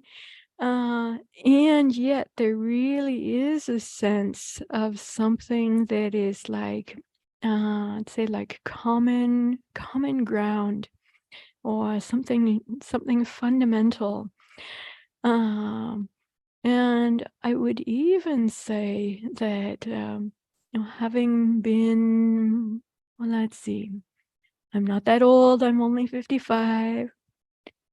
I learned to meditate formally at age 10, so 45 years ago. That time I learned meditation on the great elemental properties. It's one form of meditation that I learned in camp. Yeah, I like the idea among shopping different camps as a kid. Which one will you go to during your summer vacation? And I like the one that would have nature walk with meditation. Then so we went out on the nature walk, and then the meditation instructor then also taught. I remember a lovely spot on mossy tree trunks and roots by a creek. And we sat down, and then the instructor taught the meditation on the great elemental properties internally and externally. So some of the things even that I mentioned during the meditation time and after the meditation time are things that were also pointed out at that time. I was 10 years old. And yet, is the experience of hardness or softness or warmth or coolness the same as it was then? I can't say that. And has practicing or working with that always been the same over the time? I absolutely wouldn't say that.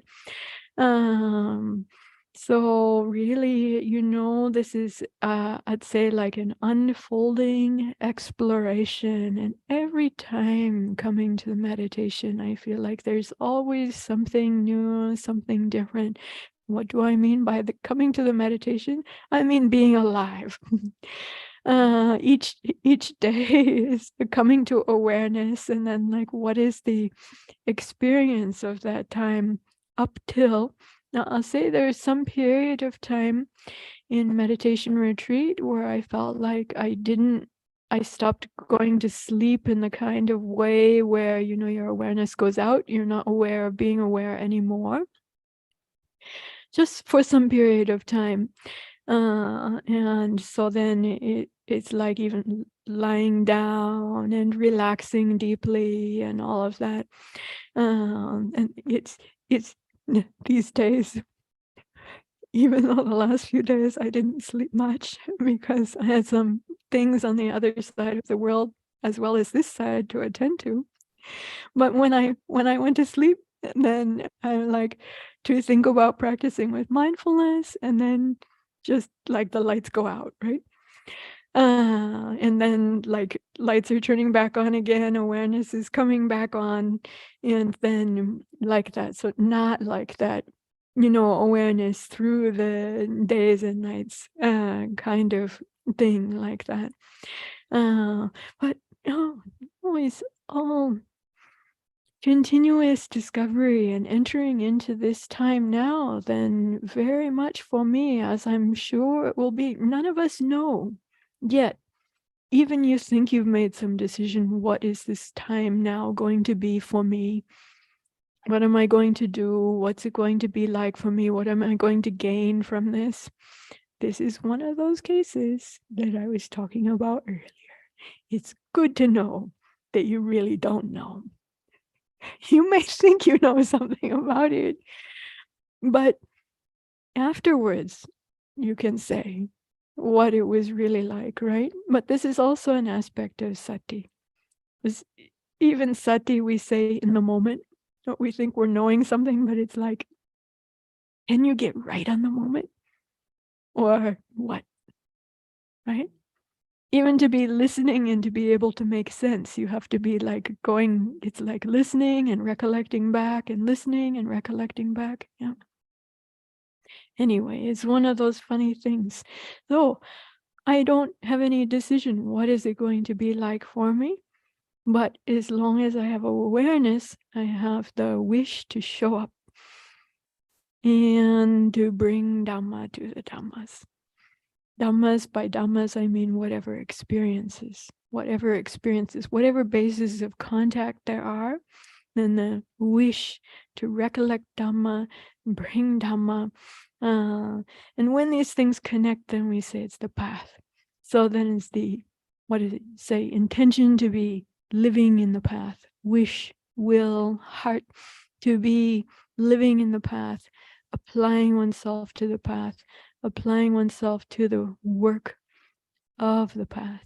That is nurturing, feeding our noble intention and our right effort to be nurturing. And that's what this time really is for. That's what all of the things, that's what the walls of the building are here for. It's what the floor is here for. It's what these electronic devices are here for. It's what the food that the good friends who came and offered is all these things are just supports. They're all supports for that. So applying ourselves to our noble intention, showing up and applying ourselves, then this is what these supports are for. We can feel then right, good. Please don't think about attainment. I know you may say, but the Buddha himself said, may my bones and sinews dry up until I will attain the unattained, like this. But actually, if you just apply yourself to mindfulness and right effort in the circumstances with the opportunity that you have, together with the Dhamma contemplation, the effects will come. The Buddha did not have that guidance at that time. We do. It's not that we shouldn't be seeing and checking what's working, what's not working, recollecting, further developing the things that are helpful, seeing how to reduce the things that aren't helpful. It's right. This is right effort to do this. But we don't have to really be striving so much for attainment, because due to the law of causation, law of cause and effect, if we cultivate the causes, the effects will come. We don't have to be reaching out of ourselves. We don't have to be pulling our heartstrings or torturing ourselves over what we're thinking to get or we're not getting or like that. Anyway, you can if you want to, but you have options. As I mentioned earlier, you have options and you don't have to. If you cultivate the causes wisely and skillfully, the effects will come, because that is the law of nature. That's how the things work. It's just how the things work. So you can just come back into yourself and center yourself on doing the work What you know is the work, using the tools that you have, cultivating, developing, applying yourself to them. And you can trust. Anyway, you can also investigate it. If you don't want to trust, please investigate it. But this is one thing. I didn't have so much trust before. I had faith, I had aspiration, I had longing, but I didn't have the trust that I have now. I have now kind of trust and confidence in the path that comes from just, working with it over time. Then you start to be able to see how things work. And you understand there are things that are reliable in the path. There are things that are reliable in the Dhamma. And the most important thing is to do the work that needs to be done.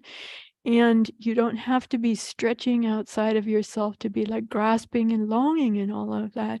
Just bring all that energy, center yourself, bring all that energy right back inside yourself and apply it to what you know of the path and what you know in your heart, in your understanding is the work that needs to be done. Do that and the effects will come.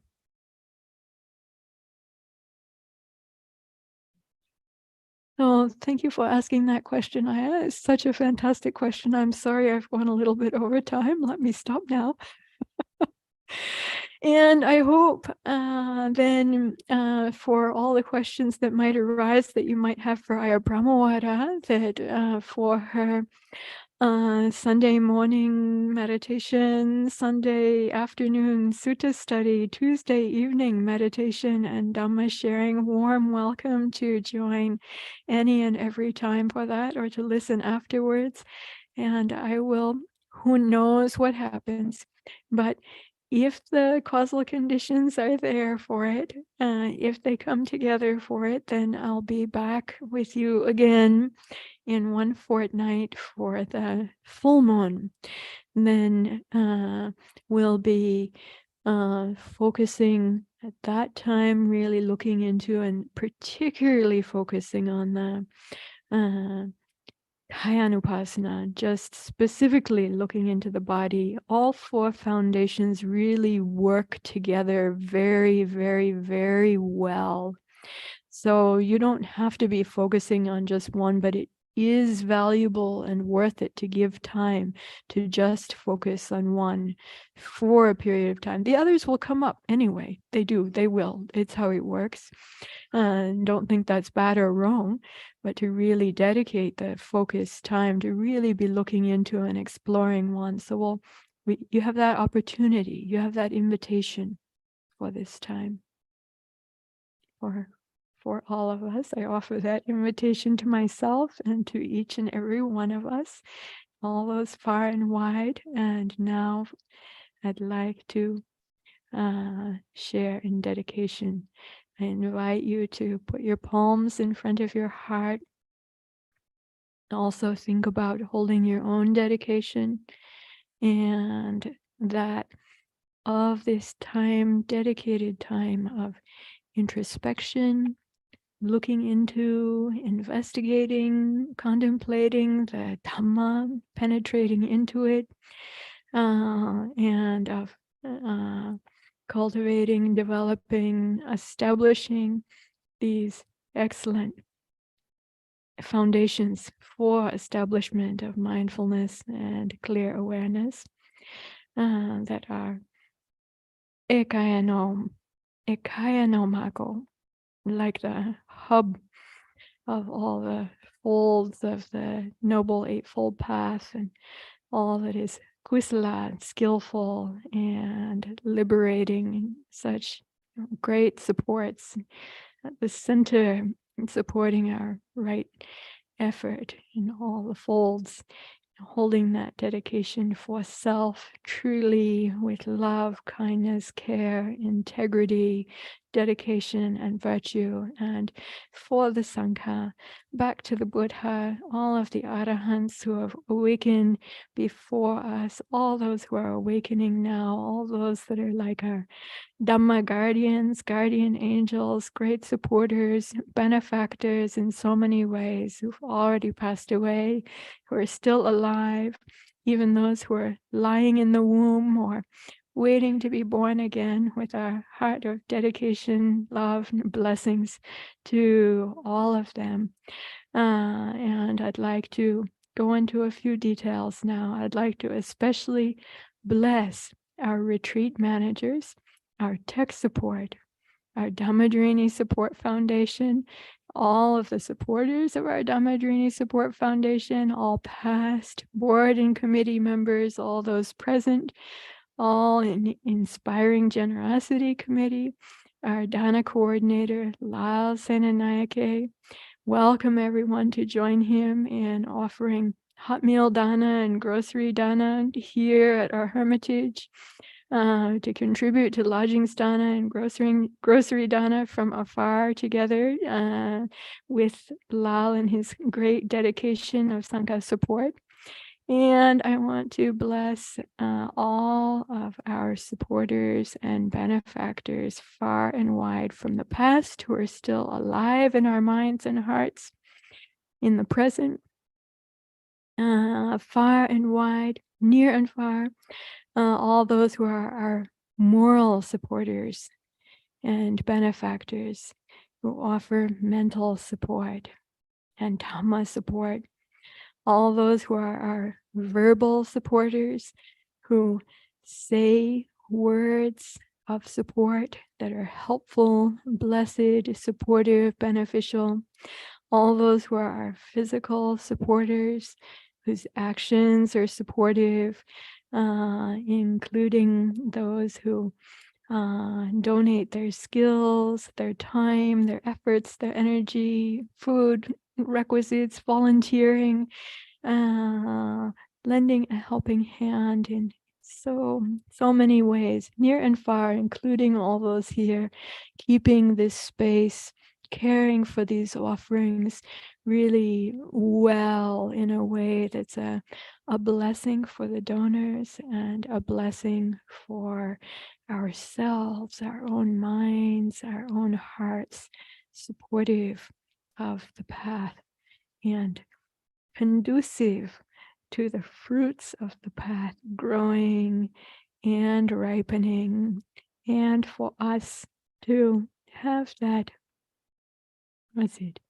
taste of Dhamma, nutriment of Dhamma, the Dhamma joy.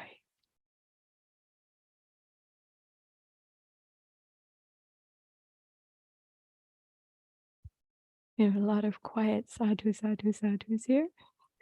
Sadhu, sadhu, sadhu. So I want to sadhu, sadhu, sadhu, anumodami to everyone who's here, everyone far and wide who is joining together now or who will be joining together. Lots of blessings to all. I'm going to chant, welcome to join me if you know this chant. Andamayang utisana ditana katayom panamasem imina ponya kamena upajaya kunotaram Ācarinī pakara chamata pita chanyatakam Suryo chandimaraja kunawanta narapicha Brahmamara chayenda chalokapala chadevatam Yamo mitamanosa chamachata picham Sabe sata sukhi hontum Punyani pakatani mem Sukhan shati vidang dentum Keep pang papetawo matang imina ponya kamena imina udisena cha hipahang sulapechewa tan upadana chetanang yesantane inatamam yavanipanato mamang nasantu sabhatayevam yatajato pawe ujo chitang satipanyam saleko viriyaminam maralapantunokasang katun shawiriye sume buddhati pawaronato Dhammonato varutamam nato pacheka buddhocha sangho nato taro mamang pesotamanuphavenam maro kasang Labhantumam arahang samma sambuddho bhagawam buddhang bhagavantang abhivademi sawakatom bhagavata Dhammam Dhammang namasami Dhammaminato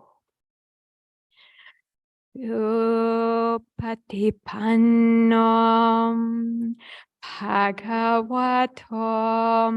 Sāvaka Sanghang namami Sankominato. May you have every good blessing. May all the devas protect you by the power of all the Buddhas, by the power of awakening itself, by the power of all the excellent, noble, and liberating teachings of the Dhamma, and the power of the Dhamma itself, by the power of all the noble saints and sages of the awakened Arahant Sangha, and the power of the path itself. May we know that deep, most excellent well-being, unexcelled peacefulness, freedom, happiness that is Nibbana. May these be our efforts, the causes, and the fruits of the path. Sadhu, sadhu, sadhu.